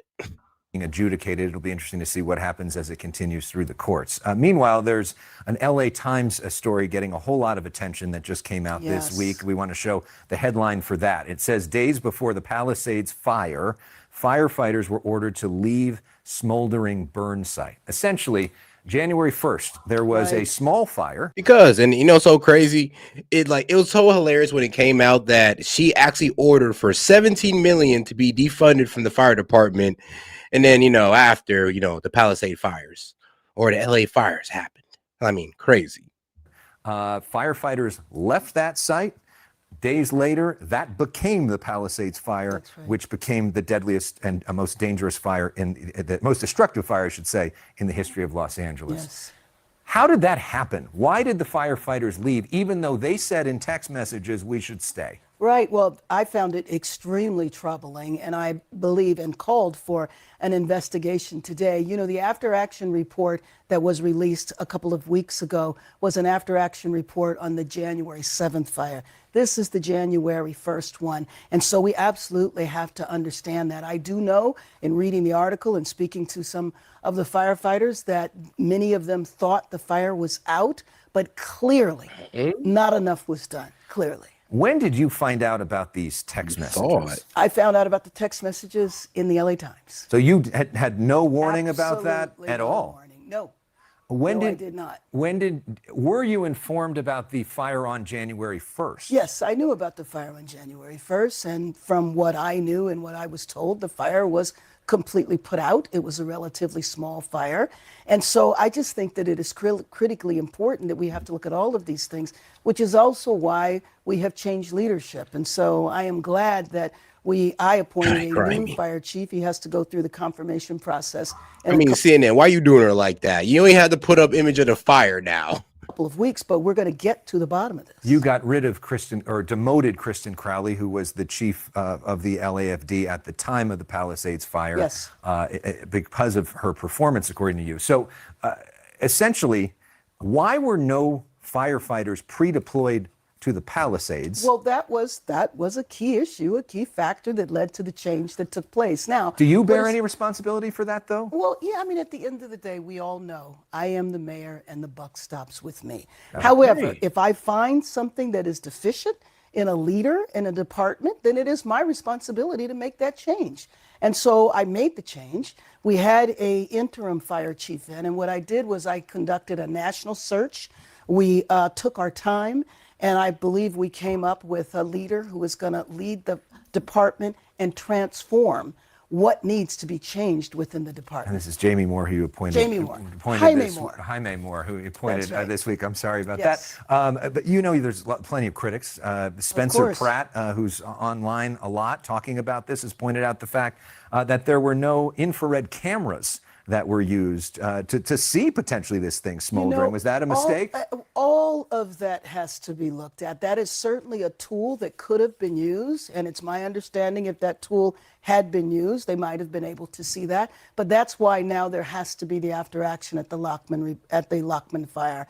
And you know that it was after the ATF's report and the arrest of the arsonist that a lot of attention focused on the Lackman fire. So Austin Butner, who is now running for mayor against you, says we need to do an independent investigation, that the LAFD should not be investigating itself. That is happening as well. There is an independent investigation that the governor has ordered, and we don't anticipate that full report to come out for a few months, but there might be parts of it that comes out soon. We'll see how that goes down. But all right, now let's get into Andrew Cuomo and Mondani's lead, days away from key U.S. race. Yes, look like Mondani's about to win New York. Hey, man, you know I got a funny video for that as well. Surprise, surprise. But all right, guys, let's get right into it. Early voting is surging in the most closely watched race in America. Hey, and shout out Elizabeth. Appreciate the support, sis. Thanks for the point about the subsidies expiring end of December. Most don't realize that. Yeah, I know. It's quite surprising because the propaganda at the beginning that Chuck Schumer tried to push was that, oh, we're 2 weeks away from your premium skyrocketing. And I was like, wait, hold on. Really? You sure about that? And it's over these Obamacare premiums. And I'm like, okay, great. Let me look into this. Then discovering at the end at the end of the year, I'm like, okay, well, how is this an argument? Like, if this is about the Obamacare premiums and, well, we're supposed to get our premiums, the new ones, which is going to be the new pricing in November, and it still goes up, then doesn't that mean the Obamacare healthcare subsidies is failing and they're not helping, make healthcare more affordable for Americans if the price is going up? We're gauging affordability on the pricing. So like I said, if you went from paying $50 to $100, is now less affordable for you. And I mean, you're putting in more, which you could be using for other things in your life. And Lincoln, that is the metric I'm talking about. I'm talking about in terms of affordability. America. Nearly 500,000 ballots have already been cast in New York City's mayoral election. It is a record-breaking number. On the campaign trail, Zoran Mamdani, the Democratic Socialist and frontrunner, doing Tai Chi at a senior center in Manhattan. His primary opponent, New York's former Democratic Governor Andrew Cuomo, campaigning in a Republican stronghold in South Brooklyn. And out front now is Andrew Cuomo, independent candidate for mayor of New York. Governor, nice to see you tonight. So you have been out there campaigning hard. The polling, every major polling, is showing Mamdani with a double-digit lead over you. Why do you think it is that New Yorkers are consistently choosing him over you? Well, I think the race is just starting to take shape. And he says, shout out Lincoln, he says, correlation or causation, Cali fires and flames. I mean, I'm not sure where you're going with that one, but hey. I would say this. There were things in Cali that they could have done to prevent the flames to be like that bad. Am I saying they could have full on prevented it? Who knows? It could have been a work of nature, but they could have done things to make it, not as bad. So I think we can agree there. But all right, though, let's get on to our man, Andrew Cuomo, as he tries to talk himself out of this inevitable loss. Right. Tuesday is the big day, and I think New Yorkers tend to focus late. Also, he is the Democratic candidate. He won the Democratic primary, so there's a knee-jerk to go with the Democrat. Interestingly, he's a Democratic Socialist. I'm actually a Democrat. So that also has to play out. And the turnout, as you mentioned, is extraordinary. And I think that's the most telling thing. New Yorkers are concerned. You have this Democratic Socialist. What does it mean to have New York being run by a person who favors socialist economic policies? Public safety is a very big issue. I want to add police. He has been very anti-NYPD. And then you have the highest rate of anti-Semitism incidents in New York City, in the country, which is really shocking. So there's a lot that is animating the people of New York, as it should. Animating them, getting people out to vote. We don't yet know, right? Sort of to your point, we don't yet know how they vote. We'll find out on. And shout out Tove. It's like, and you're right. They want/have pushed instant gratification. I mean, yeah, instead of working hard for it and, taking the long route, they want to get the short route of, well, government assistance. Or they could depend on their family and their community. But, hey, man, F your family, F marriage, F women and all this other good stuff. And you just want to go struggle it out with the assistance of the government instead of depending on your community like we did back in the old days. We were doing better in the old days when people depended on their community instead of the government. But, hey, I guess we got to learn this lesson again. Tuesday when the results are in. You were campaigning today in South Brooklyn with a Republican city councilwoman who just endorsed you. And I just want to play something that she said about your opponent, especially as you talk about the very real rise in anti-Semitism in this city specifically. So that moment in your response, here it is. Aside from the fact that he's a communist, an anti-Semite, he has no idea what he's doing. Do you believe, as the council member said, that Mamdani is an anti-Semite and communist? I don't think the council member said that. So, Governor, now that you were able to hear clearly that she did in fact say that, do you agree with her that Zohran Mamdani is anti-Semitic and a communist? Yeah, I didn't hear her referring to him as an anti-Semite. I thought she was referring to him as fostering anti-Semitic sentiment. He has said some highly inflammatory things on the campaign trail. Come on. And he has offended the Jewish community. There is no doubt about that. He refuses to denounce globalized intifada, which basically means kill Jewish people. He's refused to denounce a fellow named Hassan Piker, who was a friend of his, who said, America deserved 9/11. America deserved 9/11. He did say that. In New York, every New Yorker was traumatized by 9/11. So these are highly inflammatory and divisive comments. And he's made them and he's stuck by them. He refuses to recognize the right of Israel to exist as a Jewish state. So he has been very outspoken on these positions, and he has offended the Jewish community by and large in New York. So then just to put a point in the question, though, do you believe that he is, as the Congresswoman said, her exact words, an anti-Semite? Do you agree with her? Yeah, she was a councilwoman. And look, I don't Bro, Cuomo. I don't have the power to look into somebody. Cuomo, answer the God, bro. Can you answer a question for once, bro? Please. That's all you got to do. Just answer the question. Somebody's soul. I don't know if somebody's a racist, somebody's a bigot, somebody's anti-Semitic. I know what he has said is highly inflammatory and offensive to the Jewish community. There is no doubt about that. When you say you won't denounce kill all the Jews, that's inflammatory. You were campaigning in Harlem yesterday, and you painted a very bleak picture of what you believe New York City would be with Mamdani as mayor. Here's some of that. This is about the future of the city of New York. I do not believe the city of New York has a future if Zohran Mamdani is elected mayor. New York, as you well know, is a very resilient city. It certainly had a future after the horrific 9/11 terror attacks. It had a future after COVID. More than 47,000 people died during the pandemic. Why do you believe specifically that the city itself won't have a future if Mamdani is in fact mayor? I mean, damn, can they recover? Two reasons. Number one, I mean, I'll be real with you. I'd have to look at her and be like, well, damn, can we recover? I mean, you're right. New York has went through a lot. So can they recover and not get a socialist Democrat mayor? Like, that's not what they need right now. They don't need that. They already went through enough. So can we, we agreed that New York City has went through a lot. So they don't need Mamdani right now. Mamdani is hostile to public safety, hostile to the NYPD. Mamdani. He said the NYPD, his words, are racist, wicked, corrupt, anti-queer, a threat to public safety.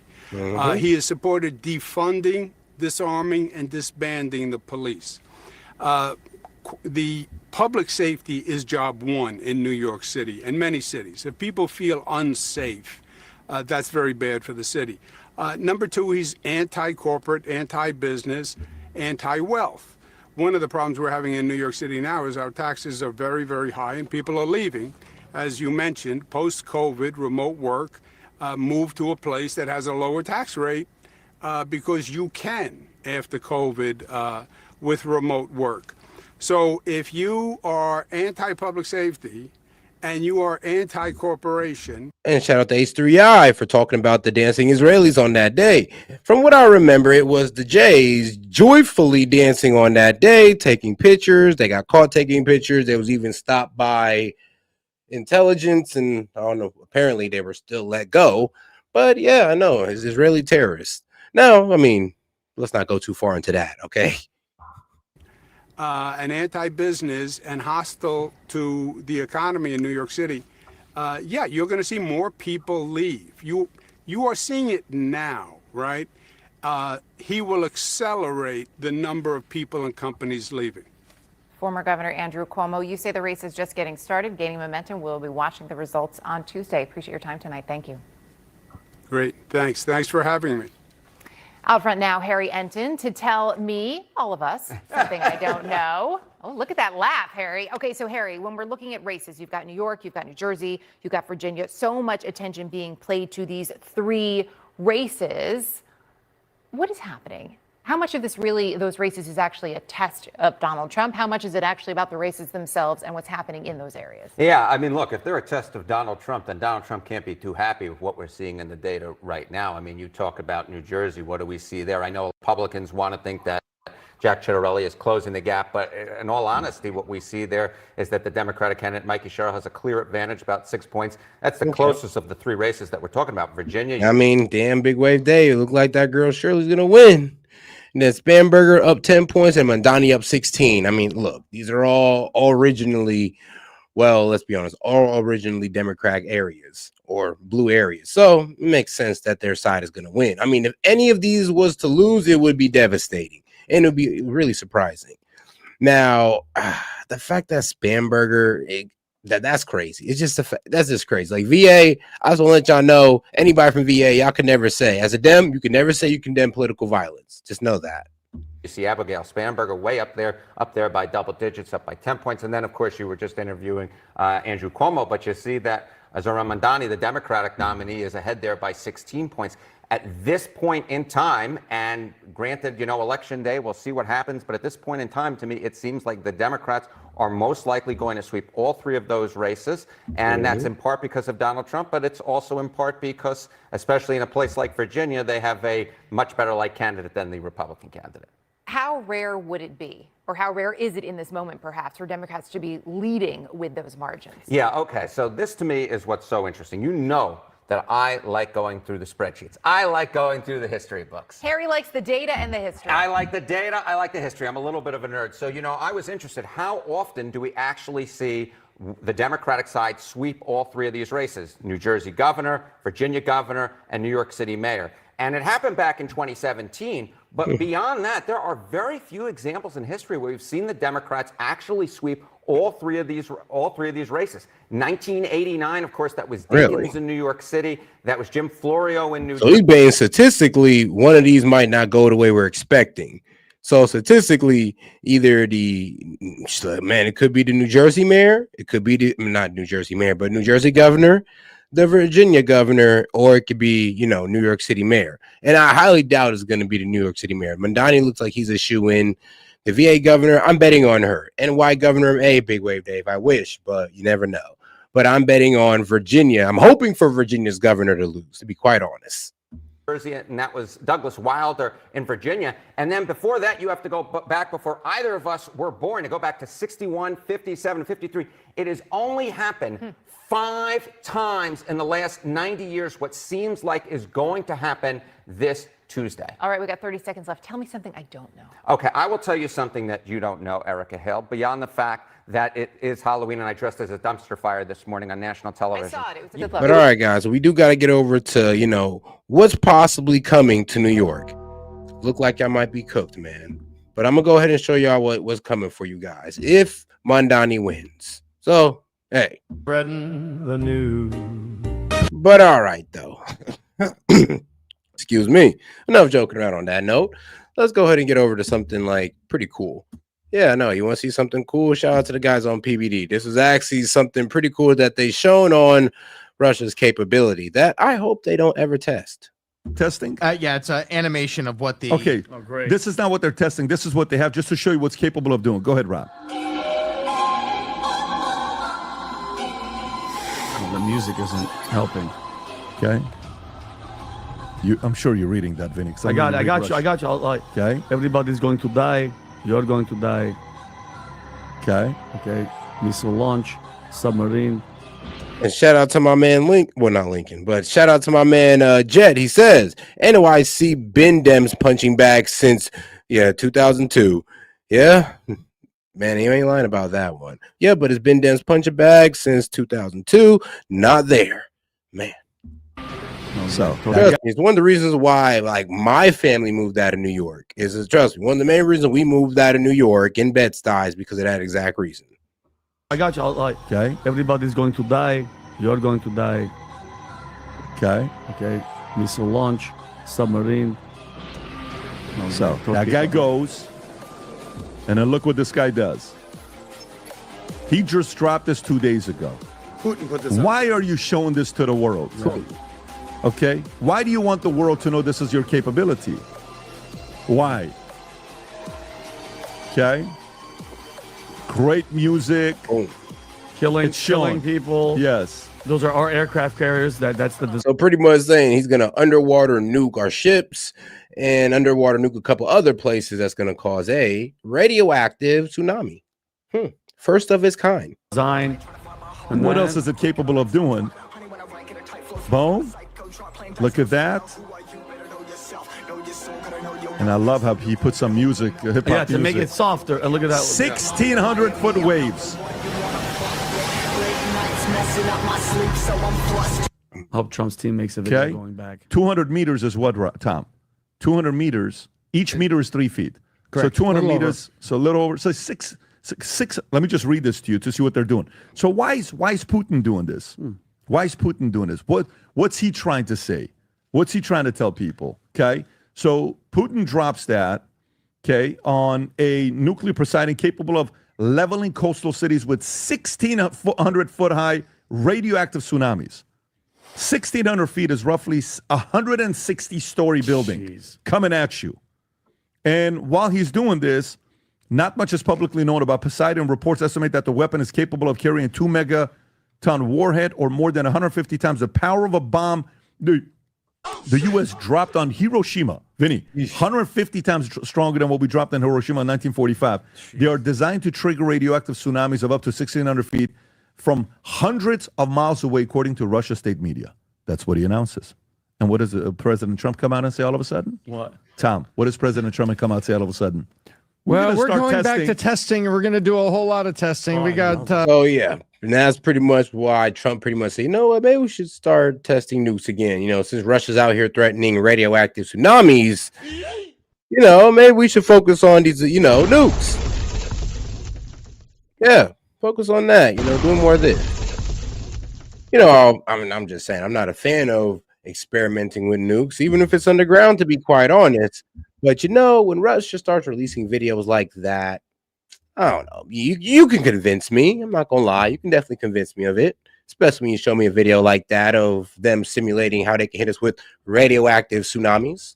Like, who wants to get hit with a radioactive tsunami? A regular one's bad enough, but the radioactive part, like, come on now, that's just overdoing it.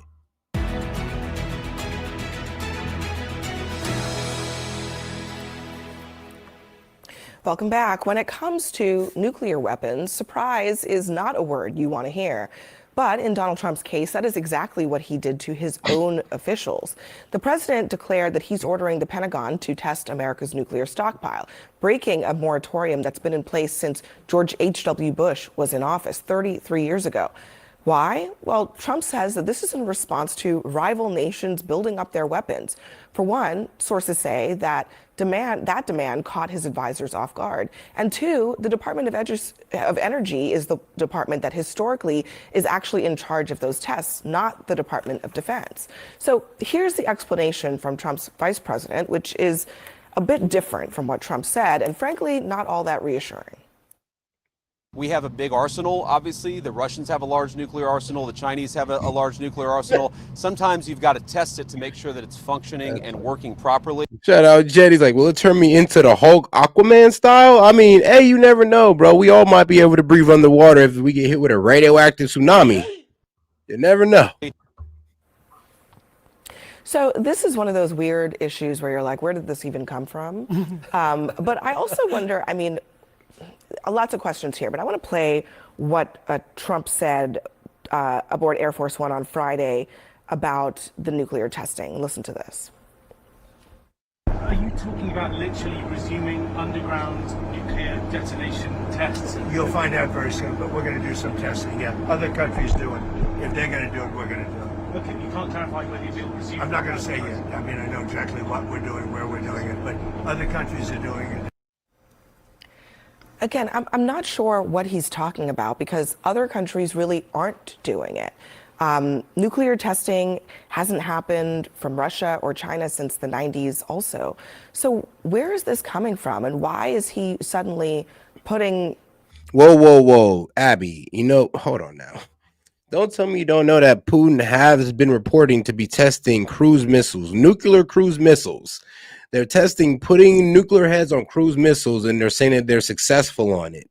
Then they hit us with this fancy little submarine video that I just showed you where they're like, hey, yo, we can cause underwater tsunamis, radioactive tsunamis. So, Abby, you're being a bit dishonest when you're saying that nobody's talking about testing nukes. Putin just talked about testing nukes this last week on cruise missiles. What are you talking about? China, they most likely been doing underground nuclear testing. So let's be real. You can't say that. So where is this coming from and why is he suddenly putting nuclear testing, which actually the moratorium is designed to be a part of a disarmament posture for the whole globe. Why is he putting that back on the table for all of us, Lydia? Yeah, well, first, I think it's important context to note that Donald Trump has a platform of peace through strength. I think he's arguably brokered more peace deals than any other president in modern history. So I think that's important to be aware of as we're having this conversation. And the peace through strength is such an important element of this. So he wants to deter China or Russia from potentially being more aggressive. And I would note, actually, this comes as obviously he was headed to discussions with President Xi. But this week, Putin also successfully tested a nuclear-powered drone and announced the trial of a nuclear-capable missile. So that's those a reports totally different are, situation. I think those reports are coming out, and he wants to send a message and a signal of strength. But those are not even remotely the same thing. I mean, we also test the underlying weaponry that has the potential to carry nuclear weapons, but we don't actually test the weapons. Yeah. And again, I don't know if it's that Trump doesn't understand this, that he hasn't been briefed, but then the reporting that he's blindsiding his own team, also deeply troubling. We're talking about nuclear weapons. This is not like patty cake. To your point, I had a chance to speak with David Sanger, who is the nuclear weapons correspondent for The Times, and he said exactly what you're saying. Perhaps Trump is confused with this delivery system, this vehicle that you just spoke of that Putin has, and he thinks perhaps maybe it's the same as testing a nuclear weapon, but they are not the same. And if this person stands on this platform of peace, as you just speak of, this doesn't promote peace. In fact, that alerts everyone else that it is time to start testing our nuclear. If you're going to dust yours off, I'll dust mine off too. That's what they're saying. So here's what the Kremlin says. Up until now, we have not known that anyone was testing. If someone withdraws from the moratorium, Russia will act accordingly. Iranian. Are you serious? Like, come on, sis. You can look this up even on YouTube will tell you it. Russia tests nuclear powered, let's see, Brisknif missile. 6 days ago, global news. I mean, let's be real. Even the New York Post uncovered this stuff. Like Putin tests new invincible nuclear missile with unlimited range. New York Post 5 days ago. I mean, you can't sit here and pretend like these guys aren't just acting like without duplicity here. I mean, they're kind of doing it in our face, and you're saying, "Oh no, they're not." Like, what you mean? Trump's just being crazy again. I actually wish he was, but no, they actually are testing their nuclear capability right now. So no, I don't know why you guys are trying to act like they're not doing this. Foreign minister, a nuclear-armed bully is resuming testing of atomic weapons. The announcement of a resumption of nuclear tests is a regressive and irresponsible move and a serious threat to international peace and security. I don't think we should be taking lectures from Iran, but also why are we doing this when we have been the ones leading and asking other countries not to test? Well, there's a lot of categories of things that America used to lead on and now is not. We've decided, as part of this sort of populist revolt on the right and left, but now governing so on the right, that we are not so fond of multinational, multilateral institutions, of those treaties, of those organizations. And so we are selectively, systematically withdrawing from a lot of them in such a way so it's no longer a unipolar world. It is a world that everyone has their little spheres of influence. What do you think is the consequence, though, of all of this? Well, it's predictable. I mean, you could have seen this coming 10 years ago when Trump first came on the world stage and talked to his generals at the time about possibly withdrawing from NATO or withdrawing from Article 5 duties to defend other NATO countries when attacked. What is going to happen is that he does believe in peace through strength, absolutely, but he also likes to be a little bit unpredictable and erratic because he thinks that way he can leverage and sort of scare people to the table. Sometimes it works, sometimes it doesn't. Either way. I mean, hey, at least he's calling out. Hey, it might be a whole art of the deal situation. But shout out Jet. He says Trump's reminding everyone who has the bigger stick. I mean, hey, it could also be that as well. But him also saying that, look, man, you gotta remember, we have the bigger explosion. Like, remember, we can blow you guys out of existence. And I mean, everybody's gonna get blown out of existence at that point. But hey, America can do it faster. There's going to be more of an arms race and a nuclear arms race as a result. Or it makes him look out of touch. Because it makes him look like he doesn't understand. No, sweetheart, you're out of touch, and you ain't in touch with geopolitical news because everybody's scared over Russia testing their nukes. So what are you talking about? His own nuclear arsenal. Yeah, or his own various agencies, because as you pointed out, this testing is actually done by the Department of Energy. But look, I find it very ironic that a couple months ago, Donald Trump's own nuclear official in charge of testing, Syracuse, New York's very own Brandon Williams, actually said, I would not advise testing. This is just a couple months ago before Congress. And so, look, we clearly don't need a global arms race. President Trump is simply wrong. The last time there was explosive nuclear testing, it was done by North Korea in 2017. And so none of us as Americans, as global citizens, we don't need a global arms race. Maybe it's as simple as being just unpredictable. Maybe that's a weapon for him. Maybe it's just as simple. That's always the excuse. Create the rationale. chaos and see what happens next. Have any of you guys seen this Netflix movie? Yes. The House of Dynamite. Yeah, The House of Dynamite. Yeah, I understand one doesn't sleep afterwards. Well, yeah, it's a very unnerving movie. It is very unnerving. And it's about I mean, Lincoln. Testing your nukes on missiles. I mean, come on, nuclear missiles, bro. Like that's nuclear weaponry, my friend. Not really a nuclear system. Like not like they're just building a nuclear power plant or something. it's about our Come leaders, on, what they Link. would do, Come on, honestly, Lincoln. in a nuclear crisis, and it's not reassuring At to say all. the least. But it's actually interesting because that movie prompted the Department of Defense to push back on it because, spoiler alert, in the film, the interceptors that are supposed to stop these nuclear bombs don't work. And then they said. The Missile Defense Agency said that is based on earlier prototypes, and today's interceptors have displayed 100% accuracy in testing for more than a decade. So they're not thrilled about this movie, but I other parts of this movie people should be concerned about, which is that this. Hey, shout out to my man James Foley. Leaders, the ones who are in a not minute, brother. like. Let's see here. Whoops. Well, I didn't mean to do that. But yes, shout out to James Foley. Let's all join Vlad for his wiener roast. I mean, shoot, man. I don't know about all that. I don't know if I want to take that drive right now. But shout out to my man James Foley. All right, let's go back to these guys pretty much being out of touch on what Russia's doing with their nukes and what is China doing as well. But hey, it is what it is. Now, I'm be honest with you, I don't really think we need to test our nukes. I think we have pretty strong nukes already. But it is what it is. Honestly, I think that Russia's letting us know that, you know what, we're willing to bomb Ukraine just to win this war if you push us far enough. And that's just my opinion on it. Maybe it's as simple as being just unpredictable. Maybe that's a weapon for him. Maybe it's just as simple. That's always the excuse. Create the rationale. chaos and see what happens next. Have any of you guys seen this Netflix movie? Yes. The House of Dynamite. Yeah, The House of Dynamite. I understand one doesn't sleep afterwards. Well, yeah, it's a very unnerving movie. It is very unnerving, and it's about it's about our leaders, what they would do, honestly, in a nuclear crisis, and it's not reassuring to say the least. But it's actually interesting because that movie prompted the Department of Defense to push back on it because. Spoiler alert, in the film, the interceptors that are supposed to stop these nuclear bombs don't work. And then they said, the Missile Defense Agency said that is based on earlier prototypes, and today's interceptors have displayed 100% accuracy. All right, now let's get into some old Russian propaganda because sadly we need to get into it to see what Russia is pretty much threatening. This is what they're threatening right now. See? Their unstoppable missile. The very dramatic music.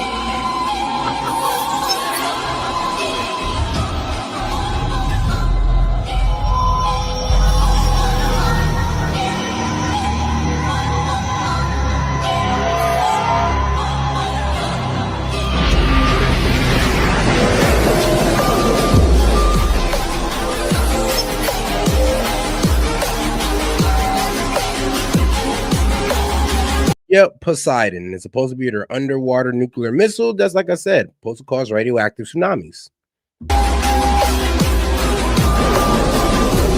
With 100 times the force of a Hiroshima. But yes, that's pretty much what they are saying that they got for us. Now, if they start making videos like these, wouldn't you also start looking at your nuclear, arsenal like, we got anything like that, guys? Or we got anything close to that? Or shit, F it, do we got anything that can defend that? That would have been the questions I'd have been asking if I was Trump. In testing for more than a decade. So they're not thrilled about this movie. But other parts of this movie people should be concerned about, which is that our political leaders, the ones who are not like experts in this stuff, are going to be the ones deciding who lives and who dies in a situation of a nuclear attack. And that's a very serious question. And Trump, I don't know, it's not very reassuring that Trump doesn't even know what agency is responsible. Or that someone within his agency is saying that he doesn't think that it's smart. Brandon Williams saying that it's smart to do it. All of these things say that it leads to, back to your earlier point of unpredictability, and perhaps he feels like ruling by chaos does keep other countries at bay. I don't know. You asked a really great question. What is the consequence? I don't know what the consequence would be. My hope would think that it would be nothing but disaster for us. Nothing great can come out of it. Yeah, Donald Trump seems to want to continue to govern like he's negotiating a real estate deal in Manhattan. But at the end of the day, this is the safety and prosperity of hundreds of millions of Americans and the world.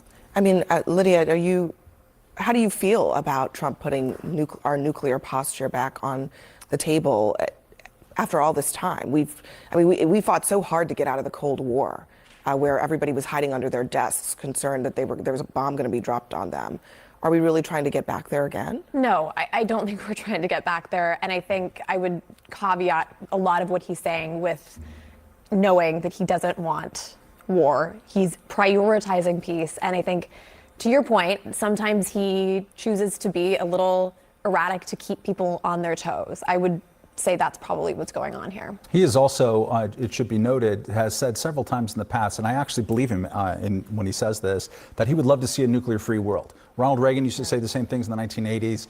Democrats mocked him, but we've come to understand that actually was something that he genuinely believed in. I think Trump has that idea first, but it is in sort of in incoherent tension with the way that he is approaching the world. Yeah, I mean, it's hard to have this whole nuclear-free world when there are still people willing to, try to advance their nuclear capabilities or test them out. Well, nuclear weapon capabilities. Ain't nothing wrong with nuclear energy, testing that out and advancing that. We're all for that.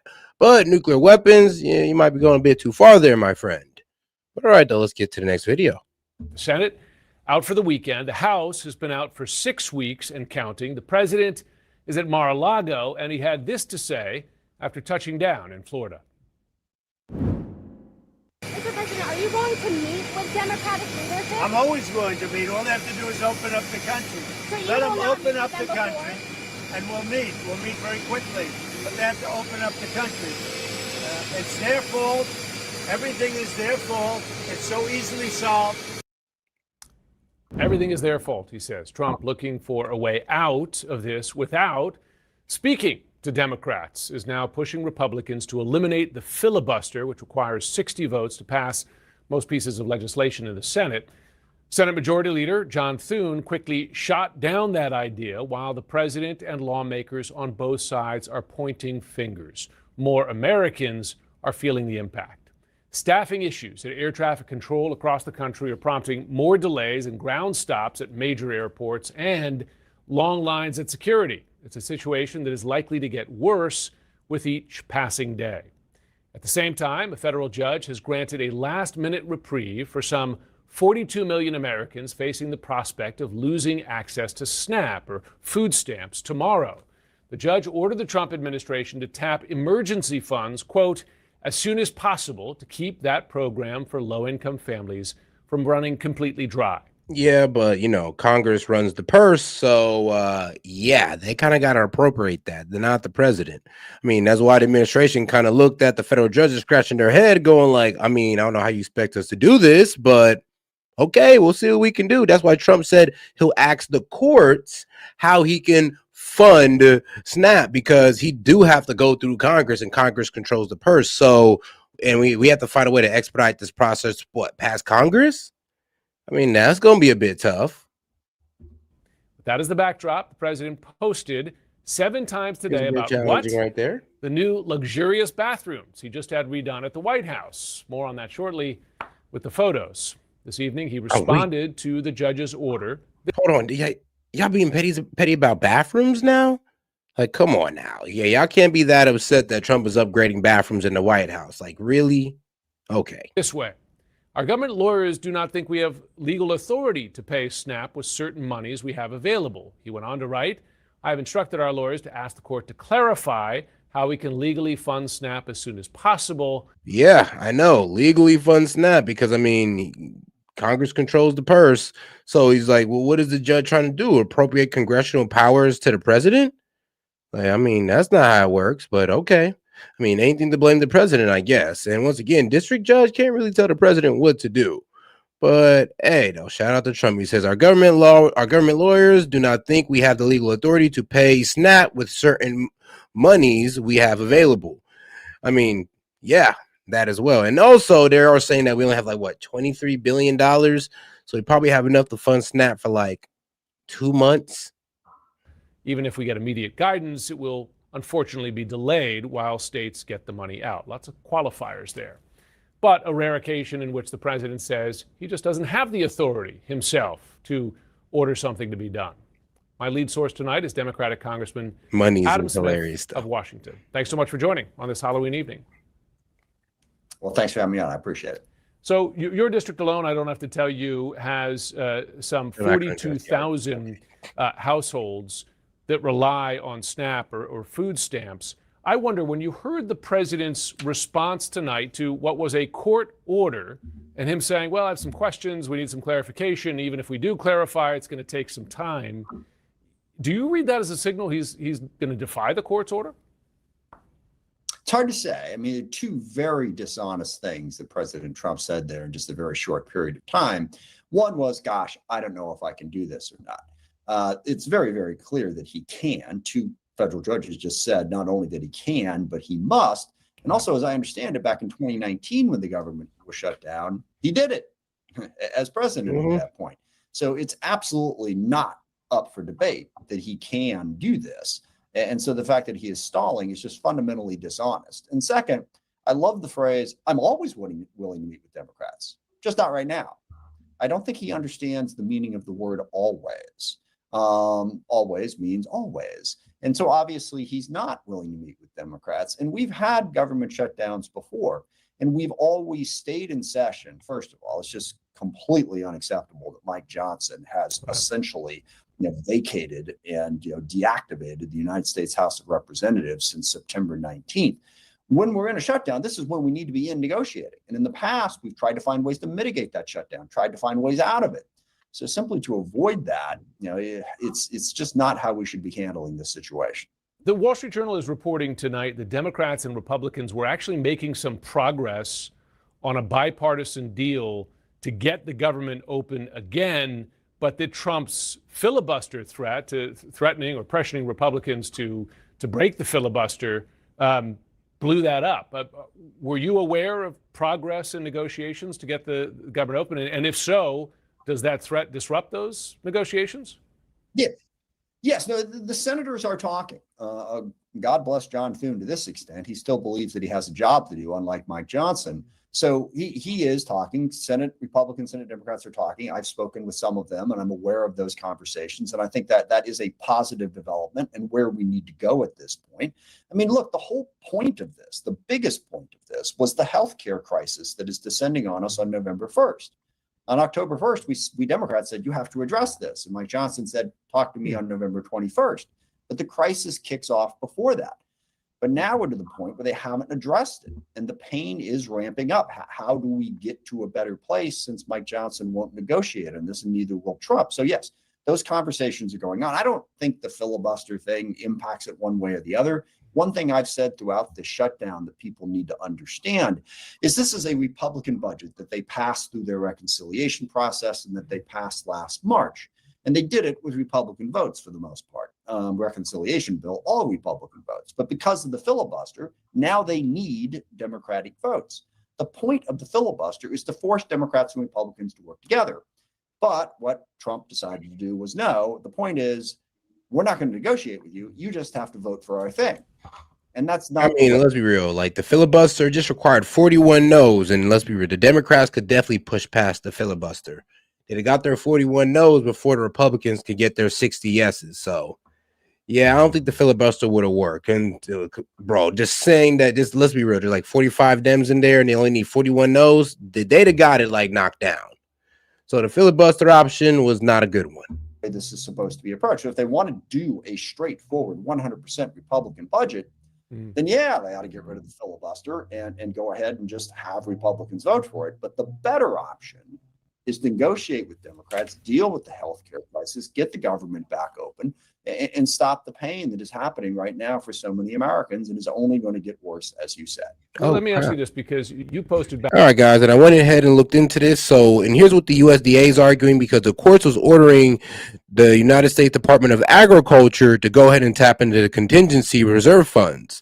But here's their legal position. So the United States Department of Agriculture argued that the $5 to $6 billion in SNAP contingency reserves couldn't be used for regular monthly benefits during a lapse, saying it's meant for emergencies, example, natural disasters, and is insufficient versus roughly 8 to 9 billion needed for a month of SNAP. Secretary Brooke Rollins also said the funds could only flow if the underlying program is funded. So yeah, basically saying, one, they don't have enough. Two, they're also saying, well, it takes about 8 to 9, and the max we're going to get is 6, so we're going to be about 2 to 3 billion short. And also, this contingency fund's only supposed to be used for natural disasters, so, or more extreme situations. So it's not even supposed to be used to cover a lapse in government funding. Back in May 2021, when Democrats control the White House and both chambers of Congress, you wrote, quote, "It's time to get rid of the filibuster to build a more just and equitable nation." Would you? Yeah. Do you still hold that position regarding the filibuster? I do. Mm-hmm. Yeah, like I said, I mean, yeah, I think part of the problem, like I said, the filibuster was designed to force negotiation. It's pretty clear at this point that that's not happening. And what it's really doing is frustrating democracy, whether you're a Republican or a Democrat. You know, you win, you get in charge, and then you can't do anything. So I don't think the filibuster is serving any particularly useful purpose in terms of forcing negotiation. And it's absolutely frustrating democracy. You got 50% plus one, and that's not enough to get something done. If John Thune changed his position, right now he says he won't do it, but if he changed his position and busted the filibuster tomorrow, you'd say, well, hey, that they own the House and the Senate. That's their right. Yeah, I would. There's a lot of people who wouldn't. Most Democrats wouldn't. I don't want to attempt to be speaking for the Democratic Party here, but I have long held that view, and I continue to. It is not serving a useful purpose, and it's definitely doing harm. Okay, I want to talk about another issue, that's Venezuela. You're ranking member on the Armed Services Committee. You were part of a briefing or non-briefing given to members of Congress earlier this week. The U.S. And no, Link, actually, they won that argument. The problem is the courts is still wanting them to pay it out, but there's still one argument that it's not enough. There's still going to be people that's going to go without it because they're missing about 2 to 3 billion. Without the funding from the government. So the argument was not lost. Trust me, there's still not enough. I mean, I'm not sure what you're not getting about that part or simple math of it, but hey, bro, it is what it is. Has been taking out what the Trump administration says are narco terrorists with deadly strikes almost on a daily basis now, sometimes more than once a day. Are you satisfied with the administration's legal justification provided to the American public and to Congress?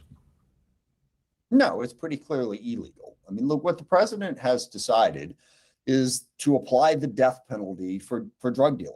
That's basically what he's decided. Look, you can have a policy discussion about that, but right now the policy in the United States of America is no, we don't do that, number one. And number two, if we did, typically there would be some process. Not only has the president decided on the death penalty for drug dealing, he has decided to be judge, jury, and executioner. Yeah. No due process, nothing. He makes the decision. And then the explanations that we receive, well, who is subject to this basic death sentence? 24 different narco-terrorist groups, which they have not, I've asked multiple times. I haven't even gotten the list. Maybe the list exists somewhere of who these folks are. But who's in them and why these 24? Why not others? And then they say, not only if you're part of those 24 narco-terrorist groups, but if you are, quote, affiliated with them, you are subject to this lethal force order. And we just don't have a clear answer on who this is. So it's a massive expansion of presidential power without a sufficient explanation. And drugs are a major problem. Deal with them. So. And with a new word added to our vocabulary, narco-terrorist. But before we go, the U.S. has sent an enormous amount of firepower to Venezuela, or it's on the way. You got a guided missile destroyer. You've got the most advanced U.S. aircraft carrier diverted from Europe to Venezuela. What do you believe this administration is preparing for, actually? And does that include military action to remove Nicolas Maduro from power? But all right, though. All right, fine. Let me just give you all a quick summary of what's going on. So, from the United States Department of Agriculture's own shutdown plan posted on September 30th, later removed, the multi-year contingency funds are also available to fund participants' benefits in the event that a lapse occurs in the middle of the fiscal year. Now, they later removed this for some reason, now which is very suspicious, so I will give you guys that. Now, this also coming from the United States Department's October 24 memo, also quoted in filings and coverage. The contingency fund is not available to support fiscal year 2026 regular benefits because the appropriations for regular benefits no longer exist. Now, that exact line is quoted by the federal court from the USDA memo, and additional outlets quote that the memo's language that contingency funds are not legally available to cover regular benefits. Now, USDA public notes that no benefits would be going out November 1st. The USDA posted a note saying no federal food aid will be issued on November 1st during the shutdown. Now, here's what comes from the Massachusetts federal court order, and this is what they said. Federal judge, I'm not pronouncing that name, but Judge Talwani, defendants are required to use those contingency funds as necessary for SNAP programs, and by Monday, November 3rd, the USDA must say whether it will authorize reduced benefits using the contingency funds or full benefits using contingency plus additional available funds. All right, so by November 3rd, right? Now, and then coming in same day, a federal judge ordered the administration to release backup funds for SNAP payments coming out of Rhode Island, and they must resume payments within days. All right, well, we'll see. We'll see what these guys do by November 3rd, because that is when they're being posted. So we're going to see. That's when they're authorized, and they're still making these arguments, because the judge saying, oh, do it, but the USDA is still saying, bro, we told you what we were going to do by November 1st. We told you our legal standing for it. You guys saying, oh, just do it, doesn't really mean too much, but we'll see by November 3rd. Nobody knows for sure. That's part of the problem. The lack of transparency on this, the lack of explanation to Congress and the American people is unprecedented. They haven't even briefed the intel committees yet on the basis for why they're doing all this. What I believe is there's multiple things going on. One, President Trump definitely thinks that this is an appropriate response to the drug problem. And part of the thing is, okay, so we're blowing up boats with cocaine. This isn't even fentanyl, by the way, which is the main killer in America. This has nothing to do with fentanyl. But then the drug traffickers will adjust. If you're blowing up boats in international water, then they're going to ship the stuff in a different place. Well, President Trump, I think, is okay, well, we'll go there. But to go there, you have to go to the sovereign territory of other nations, not international waters. That's a big step. So I think he's contemplating that absolutely. Number two, he's contemplating using military force to put pressure on Maduro. True. The hope that they have is that Maduro will just get scared and leave. That is true. That is their plan. That Maduro just gonna get scared, leave, run away to some other country where I guess he can live out the rest of his lifestyle rich. Usually that's kind of what they do. But yeah, they're hoping that Maduro just leaves and it's a bloodless regime change. That happening. And number three, I absolutely think it's in the playbook. Is there a way to militarily take him out? And I will just say this unequivocally, based on the last 25 years, the United States of America should be out of the regime change business. We should. I thought we weren't supposed to be engaged. I mean, I agree with him on that. I don't think we should be in the regime change business. But then again, I mean, here's the thing. Should we just let Maduro kind of cheat that election in the will of the Venezuelan people? I mean, I'd also ask him that. Or should we just put our hands and be like, you know what, dog? Let them figure it out. It is what it is. If they want to work with all of our enemies, let them do it. Well, honestly, I would hear out both sides. I really would. As an interventionist versus the non-interventionist, position. All right, but let's go over to the next video. The Tapper makes shocking admission. Let's get into it. Well, CNN host Jack Tapper says he's predicting a Jake rightward Tapper, shift not in Jack young Tapper. people. My impression of millennials is that they are fairly, obviously there are exceptions, but they're fairly progressive. And I think Gen Z is going to be a lot more conservative.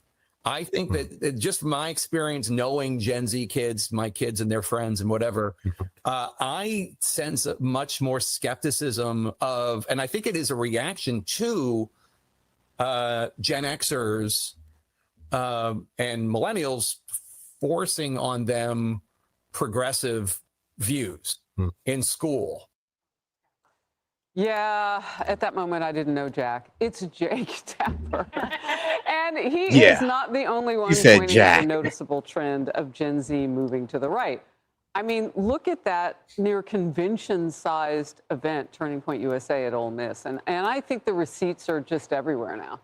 Receipts have been there for a while. I mean, let's be real, because one of the Democratic positions is that you should just let immigrants take your jobs and you shouldn't worry about it. And if you do worry about it, you're a racist. Yeah, Gen Z was not trying to hear that. I mean, shout out to them for not trying to hear it, because we weren't either.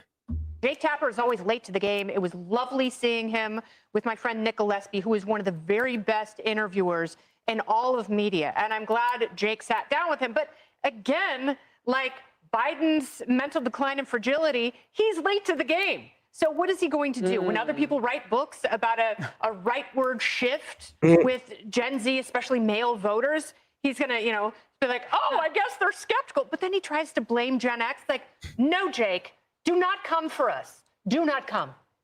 Do not come. And his cousin Jack, Kaylee. I know. I like Jack. It has a ring to it. Gen Z. I thought that was good, Harris. There are 2 data points. You mentioned a ton of data points about Gen Z. Well, let me give you one from Harvard and one from Yale. Okay, so these are not like right-wing data points. Harvard noted that there was a 25-point margin that Biden won Gen Z by during the 2020 election. That margin shrunk to 4 in 2024. And they say this marks the strongest showing for a Republican presidential candidate and Trump among young voters since 2008. So that's Harvard. Go over to Yale, looking at the future and the poll they have on the generic congressional ballot for 2026. Among 18 to 21-year-olds, Republicans are up by a margin of 11.7. Now, older Gen Z, it's different, but that younger cohort, to be up double digits on the generic ballot for the Republican Party, that's unheard of. And it's really thanks to President Trump. And by older Gen Z, you mean like 27? Yeah, that's what I'm talking about. Oh, my goodness, Donna.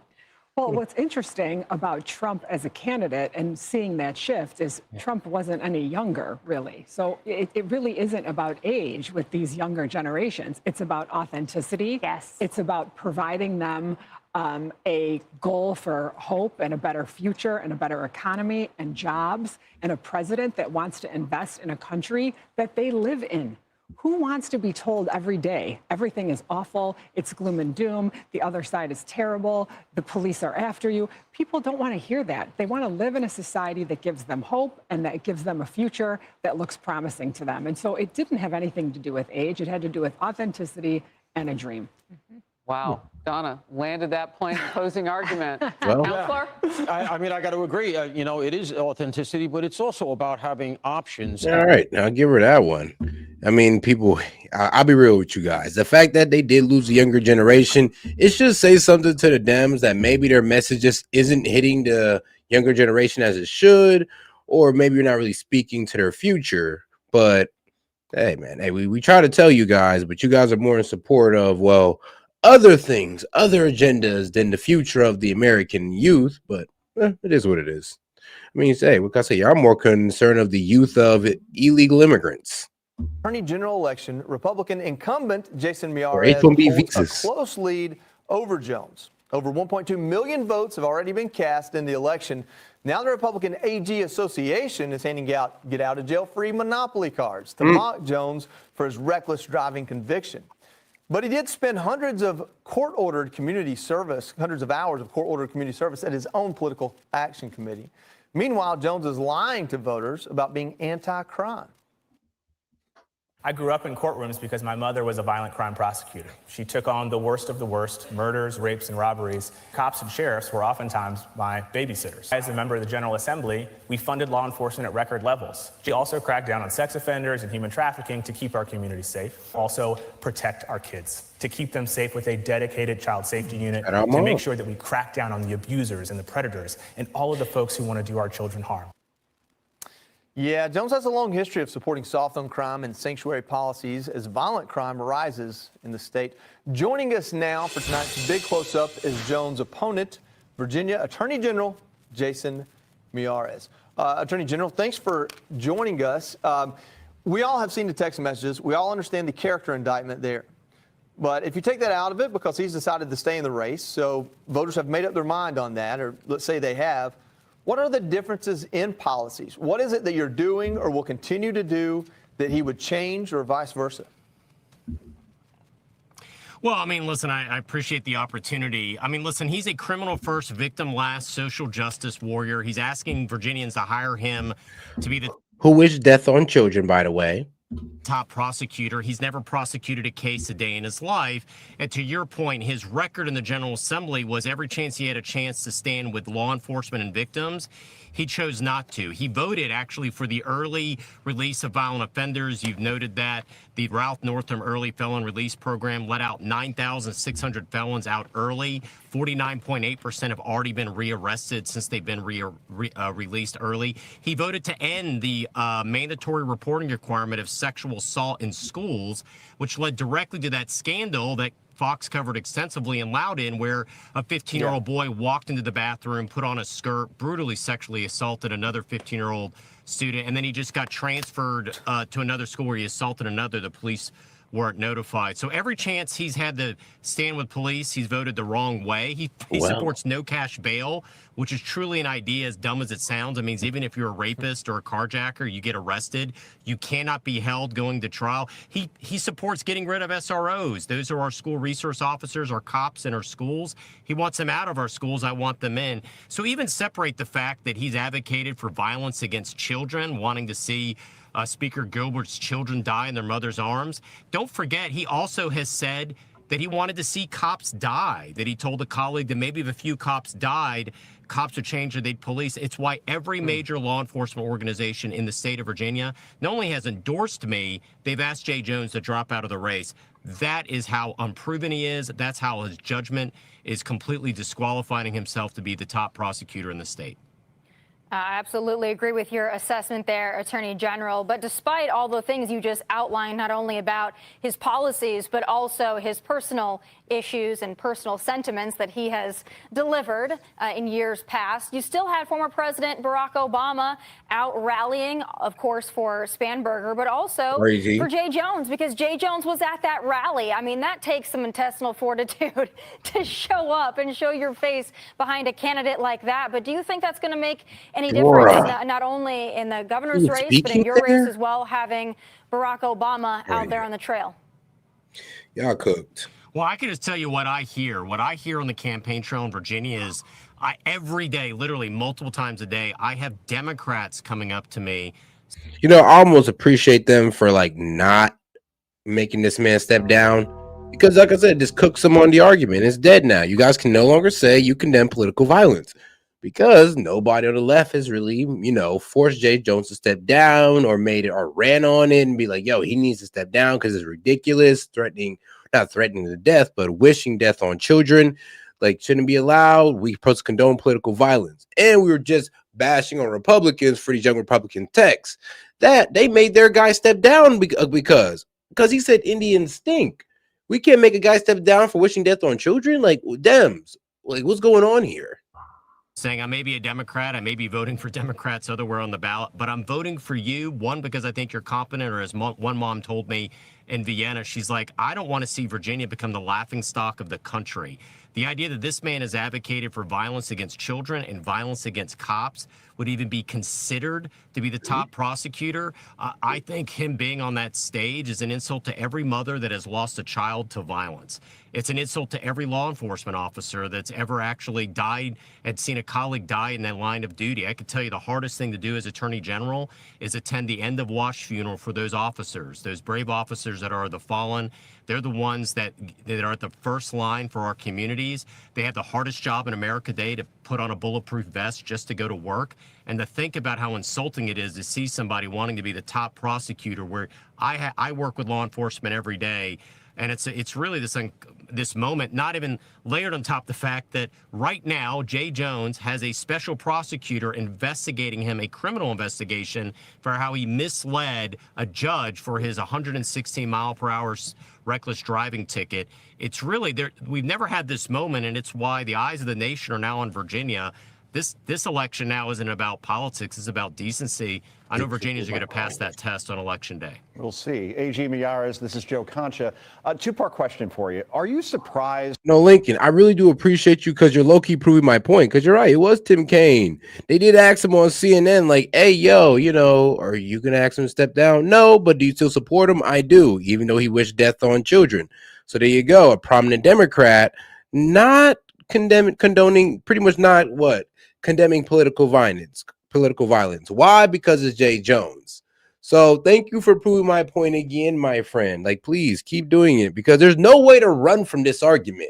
I mean, I'm not sure what the argument is or if you're actually on my side with this one, but you saying that Tim Kaine pretty much still supporting this guy, just like Spamberger, just like Obama's now getting behind him, kind of proves that you guys support political violence. And it is what it is. I mean, if you can't really create excuses for it without sounding dumb, but hey, if you want to try, bro, please go ahead. But don't strain your brain doing it, big dog. You can use your brain power doing something more productive than trying to defend Jay Jones and the Dems for not making him step down. Or even shocked that not one Democrat, nationally or in Virginia, has asked Jay Jones to step down. And two, you've been Virginia's Attorney General for the last 4 years. What's your final message to voters who are still deciding, basically, whether to elect you to another term? No, he didn't. Nope, that's not. No, making him step down is condemning it. When you're just sitting there saying that, oh, well, think about it like this.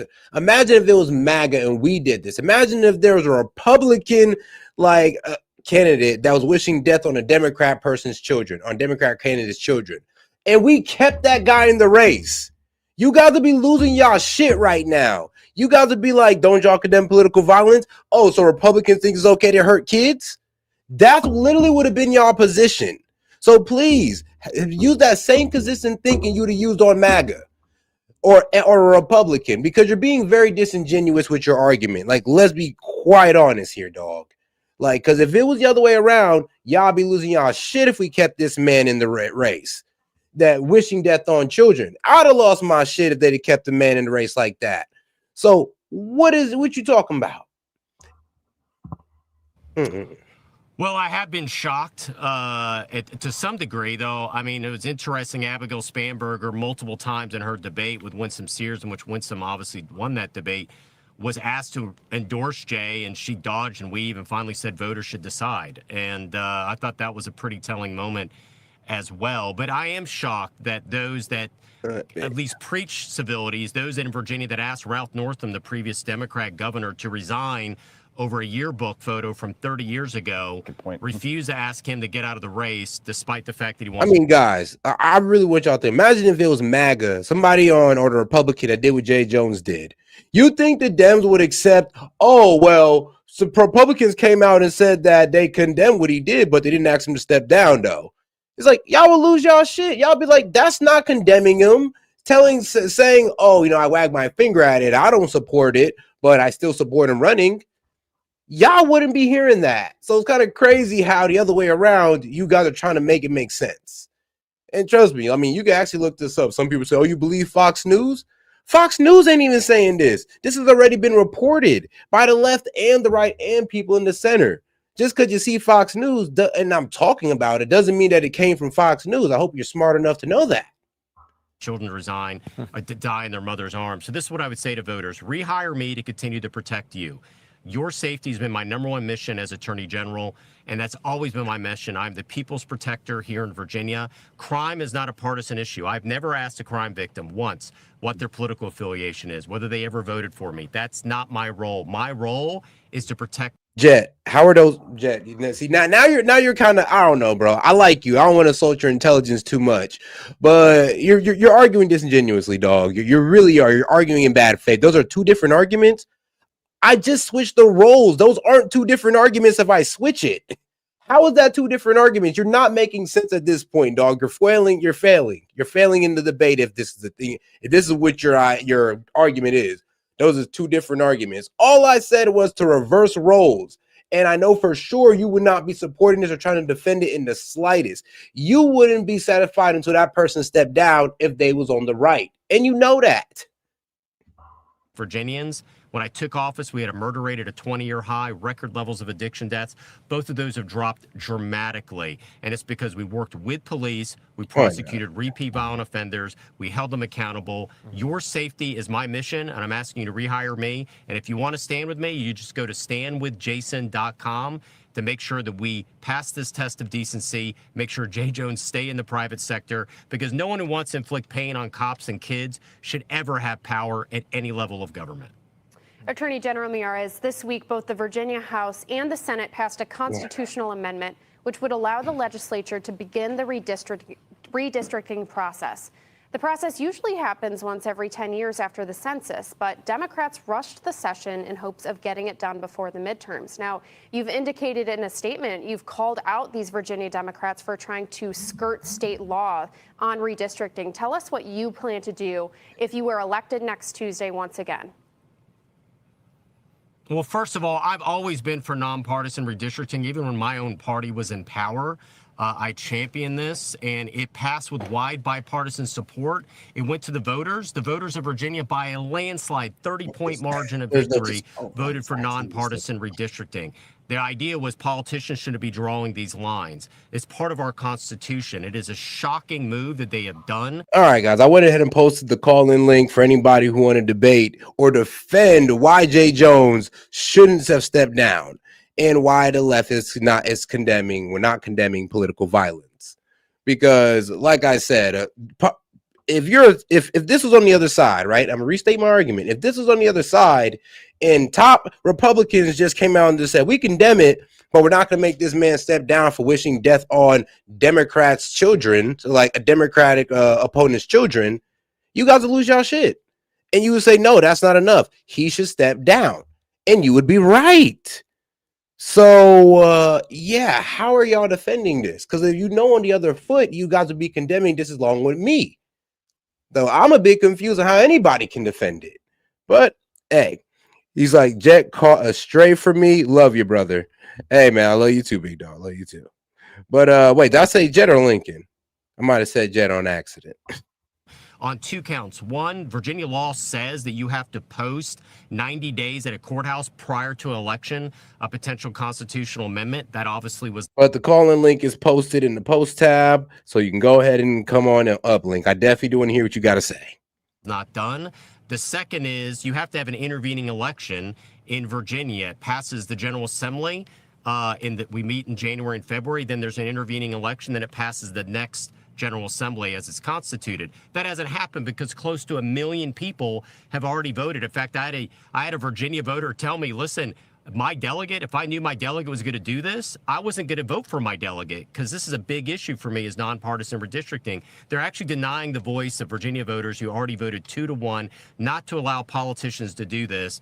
And so I think it is something we've never seen before. We are a part-time legislature that meets in the winter. We have never had a legislative session literally days before a session. And I do think it was partially to keep our great Lieutenant Governor Winsome Sears off the campaign trail. It really shows how little they think of Virginia voters to do this and try and sneak this into the finish line. Yeah, real quick on that. If polls shake out, you stand to be the sole Republican in a Democrat-led state at that point. If the polls as they are today are the turnout for the vote, is there a role that you would play as Attorney General in that if this moves forward and lands on a governor's desk? All right, man. Shout out to my man Link. All right, Link. So, what are you talking about, big dog? Please explain. Okay. Yeah. So first, I'm not defending Jay Jones's statements. They were abhorrent. They were disgusting. He shouldn't have said them. There was a private conversation between him and a Republican state house member or whatever. He obviously wasn't saying it literally. He didn't want that to happen. He was, he was being dark with it. But did you read the full text messages? Because he meant it. Actually, so the lady who he was texting it to even asked him, like, oh, you got to be joking. She even asked him to recant some of it. And he said, no, I'm serious. Like, this man was dead ass about wishing death on his political opponent. Just like in that young Republican group chat, that Republican political, what was it? Political electives official. Yeah, he was serious when he said that Indians stink. And we were serious when we told him to step down, and he did. So we made somebody step down just for saying Indians stink. You can't ask somebody to step down for wishing death on children. Wait. That was the only thing he said was the Indian stink. He didn't say any of the. Oh, okay. No, it was just Indian stink. Okay, let's stay on topic. But what I'm saying there's a difference between condemning a statement and saying a statement's disqualifying. Right. So now, look, hold on. Disqualify. I'm not talking about he can be disqualified. The people on his side should have told him to step down. Not, he should be disqualified from the race. No, he should be asked to step down for that rhetoric. Just like we made people on our side step down for honestly, less erroneous rhetoric. Right, but that's a different argument than condemning his statement. No, it's the same argument. No, that's not. Argument. What is condemning? And I think you kind of you kind of mix up my argument. Cause I never was talking about him being disqualified for what he said. I told him that his party should hold him accountable, make him step down for what he said. I'm not saying disqualified in the legal that kind of sense. I'm saying that if a statement's just disqualifying, it just means that you say something that you shouldn't, that public opinion shouldn't allow, a kind of thing. So, So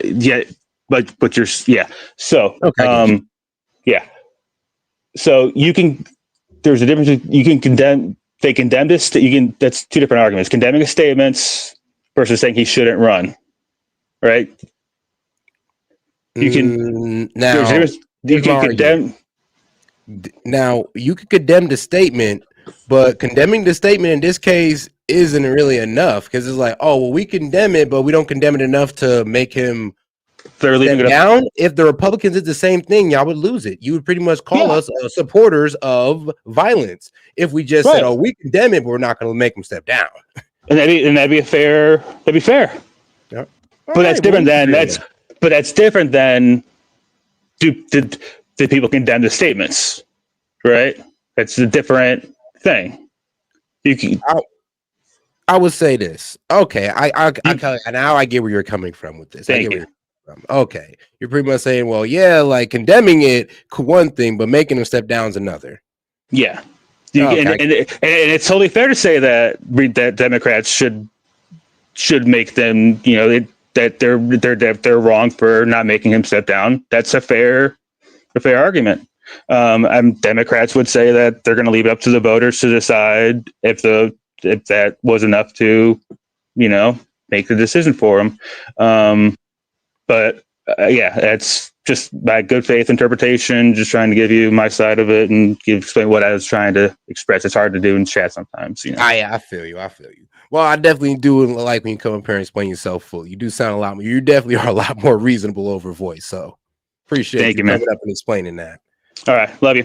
Bye. All right, man. Love you, big dog. Appreciate you, man. Appreciate Link, man. You got to shout out to one of my favorite liberals. Hey, so shout out Link. But all right. So hey, at least we could agree that man, my man should low-key step down from it, and he should be condemned. And hey, we do agree that on the inverse, we would also want that the other side to make that guy step down as well. So I'm glad we came to that. Even though now he does have a point that, condemning an action to step down is a bit different. All right, I'll give you that. Well, listen, my statement is to everyone is when I take my oath of office, as I did 4 years ago, it's not to a political party. It's not to a governor. It's to uphold the laws of Virginia and to defend Virginians. That will not change. And I will look at every aspect of this to make sure Virginians, their vote and their voice is safe and protected. All right. Virginia Attorney General Jason Miyares, thank you so much for joining us tonight. We appreciate your time. Thank you.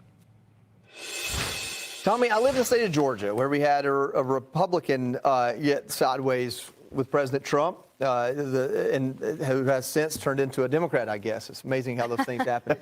He will be in quite the predicament if this is a process that's still continuing, Democrats running Virginia, trying to change the congressional districts, and he's the sole Republican as an attorney general. Yeah, I'm glad that you asked that question, because if the polls are correct, as you pointed out, that could very much be his reality. But I think he answered it perfectly. I think that you have to fight for the people in your state, your Commonwealth, and that is what he intends to do. I think that that's why they didn't ask Jay Jones to drop out, because they still are holding on to some hope that the people in Virginia will overlook all of the issues with Jay Jones, which is crazy. Not just his personal issues and his personal sentiments, but also the policies. There's nothing good about that cat, okay? I don't care who you are, but they are so desperate to get a Democrat in that spot. And because they have an election season there, not even early voting, but an election season of voting, they back themselves into a corner with Jay Jones. I'm hoping that Miyares can pull it out, though, because I think having Jay Jones in that position, or any position, including dog catcher, is a giant liability.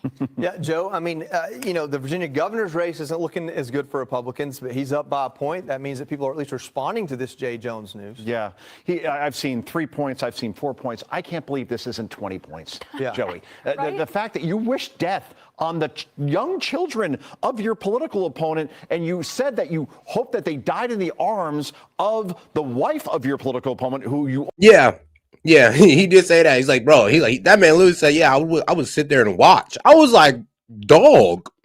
Like, at a certain point, it got a little too dark. Like, that's when I said you wish death on children, bro. That was me actually sugarcoating it, believe it or not. I know wishing death on children, just saying it like that was sugarcoating it. The man was going into details here. I mean, he said he would shoot his political opponent over Hitler.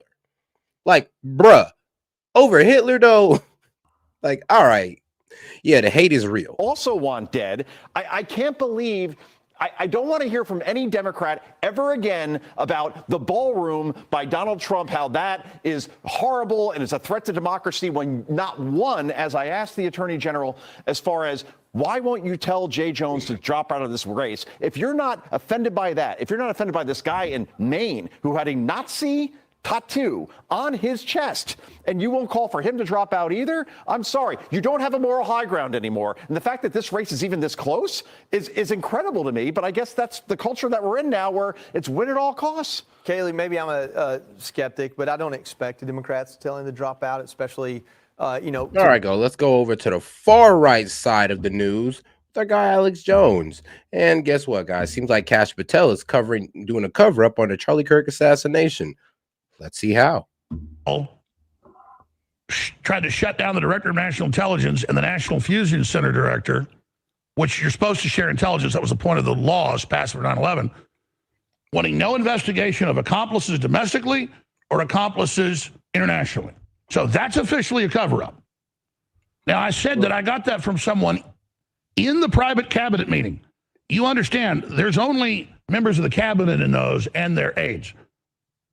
And I was called, and they said, the information, they want you to put this out.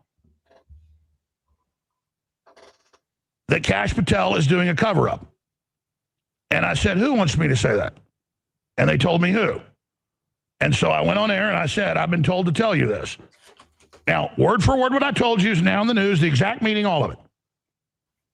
I continue to point this out so some people out there that, you know, live in la-la land can get this. This isn't some 4chan Q drop with a bunch of gobbledygook, esoteric, Gnostic crap, vagaries that you're supposed to decode in your magic, you know, decoder ring. This is what happened.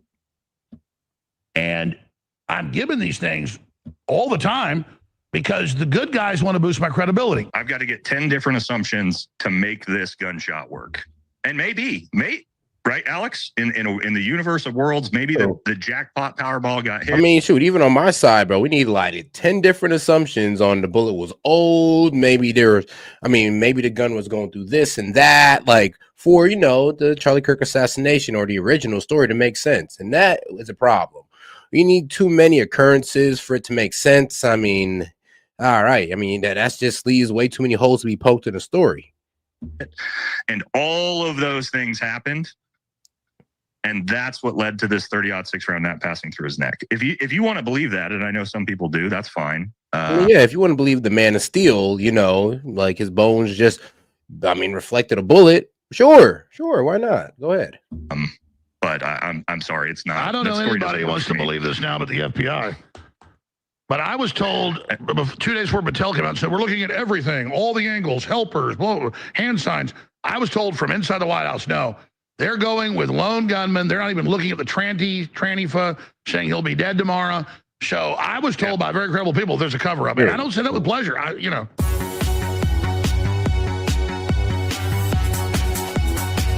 Remember the big no-no, what I really got banned off of the internet for?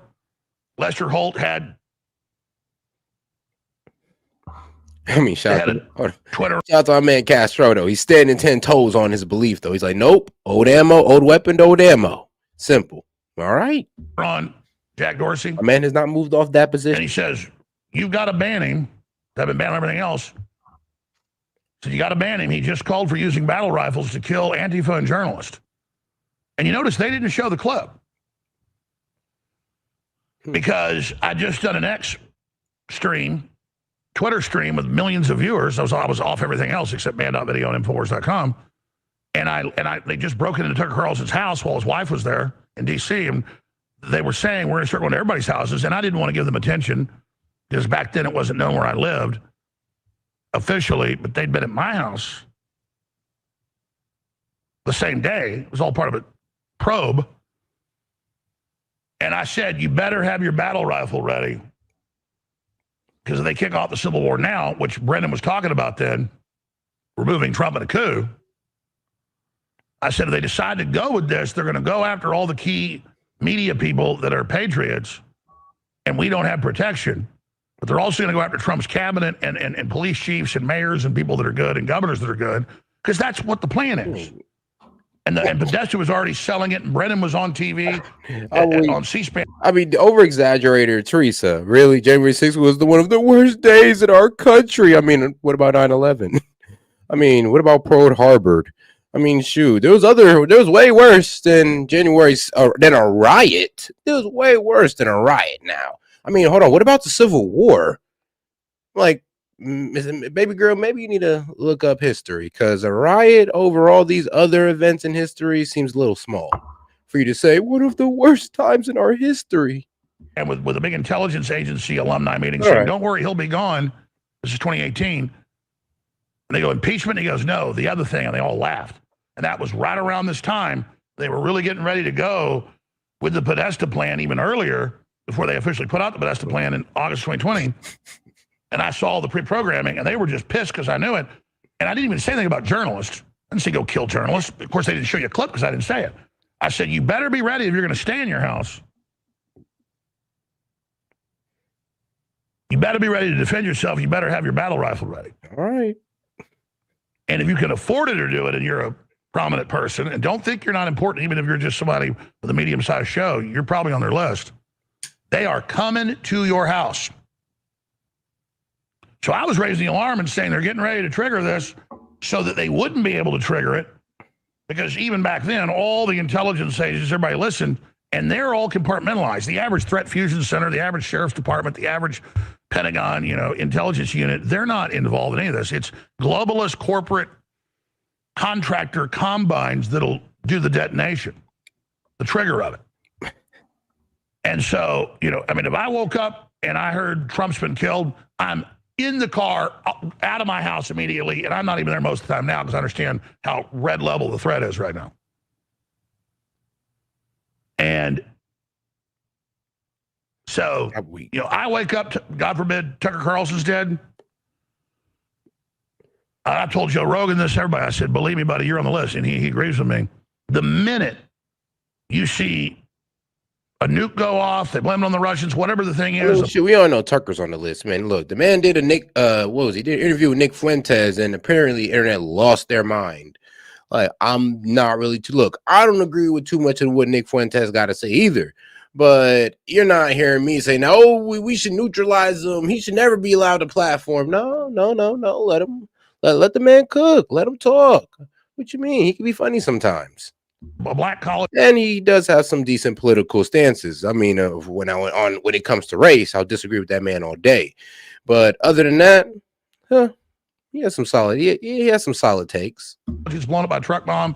300 illegal aliens get shot at demonstration.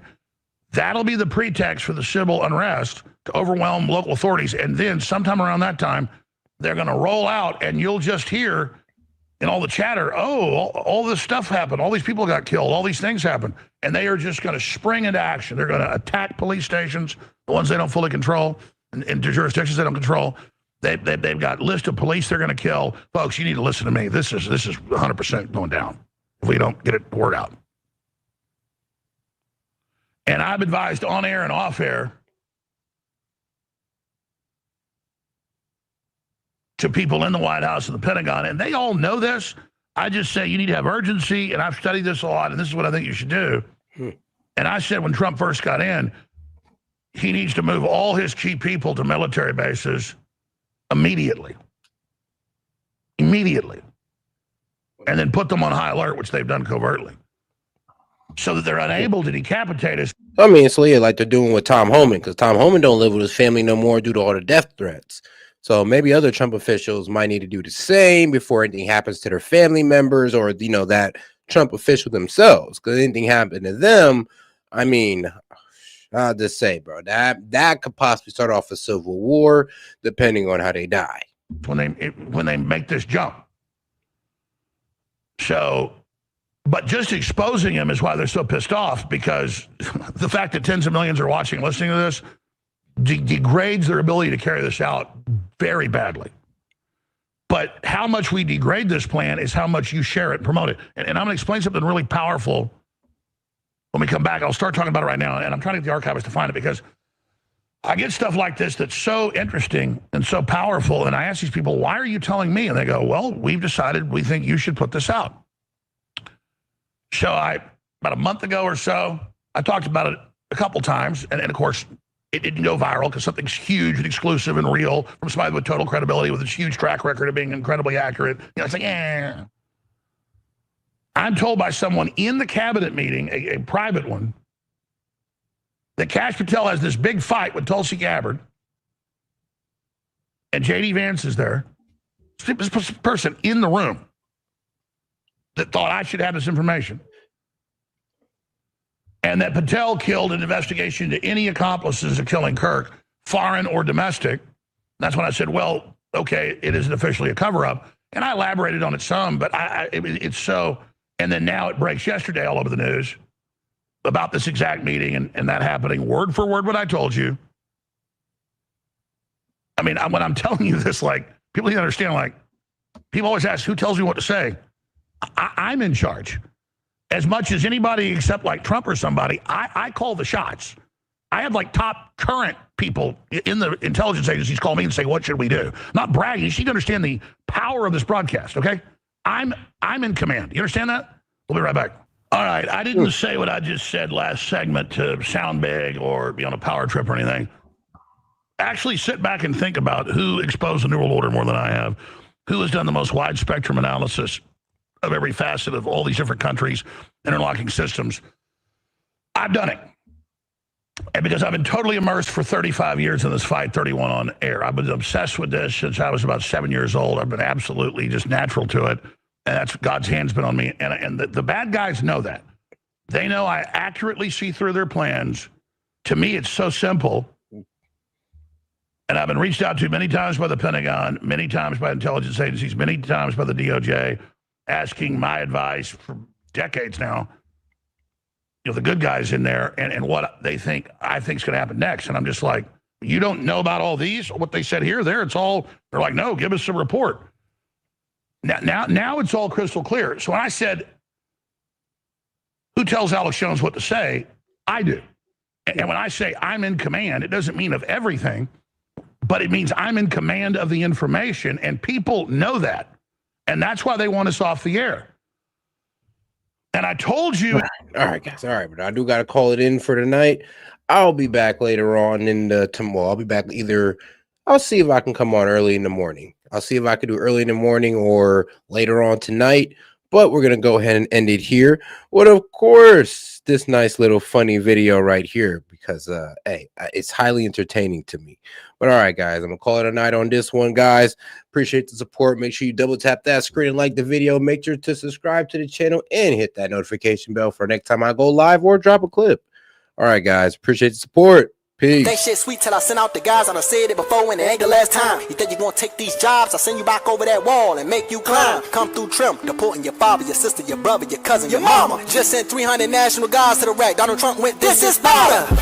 We catching their ass outside and sending their ass back home. And I got shot with that fire. How I survived? Man, that shit unknown. Government won't even answer the phone. He said that I'm doing that shit that he won't. Why are they talking about switches on guns like we not the ones that gave it a go? Tell you something you don't know. Chicago fucked up cause the government slow. Murder rate never was low. Everybody killing cause everybody is broke. And why is everybody broke? Because the immigrants taking the jobs you won't. Send them back over the wall, take notes. I send them back on a plane, a boat. I don't want them in the country no more. I don't want no one looking for work at the store. Why the fuck is they making the city look bad? Why the fuck is they rhyme around waving that flag? I got so sick of this shit and I'm mad. I called Joe Biden that night and I bragged. If they deep in the street, then you know it's DT. Free Larry Hoover, I'm really GD. And I hop in the back of a black truck. Camouflage bulletproof vest and you cannot attack us. Stupid little boy better back up. I get the snapping and turn the whole city to black out. Ain't no more New Mexico, I rename. They don't know we about to use Chicago for training. I put 300 guys in the streets in this place. We making America great, it's amazing. Think shit sweet till I send out the guys. I done said it before and it ain't the last time. You think you gonna take these jobs? I send you back over that wall and make you climb. Come through trim, deporting your father, your sister, your brother, your cousin, your mama. Just sent 300 national guards to the rack. Donald Trump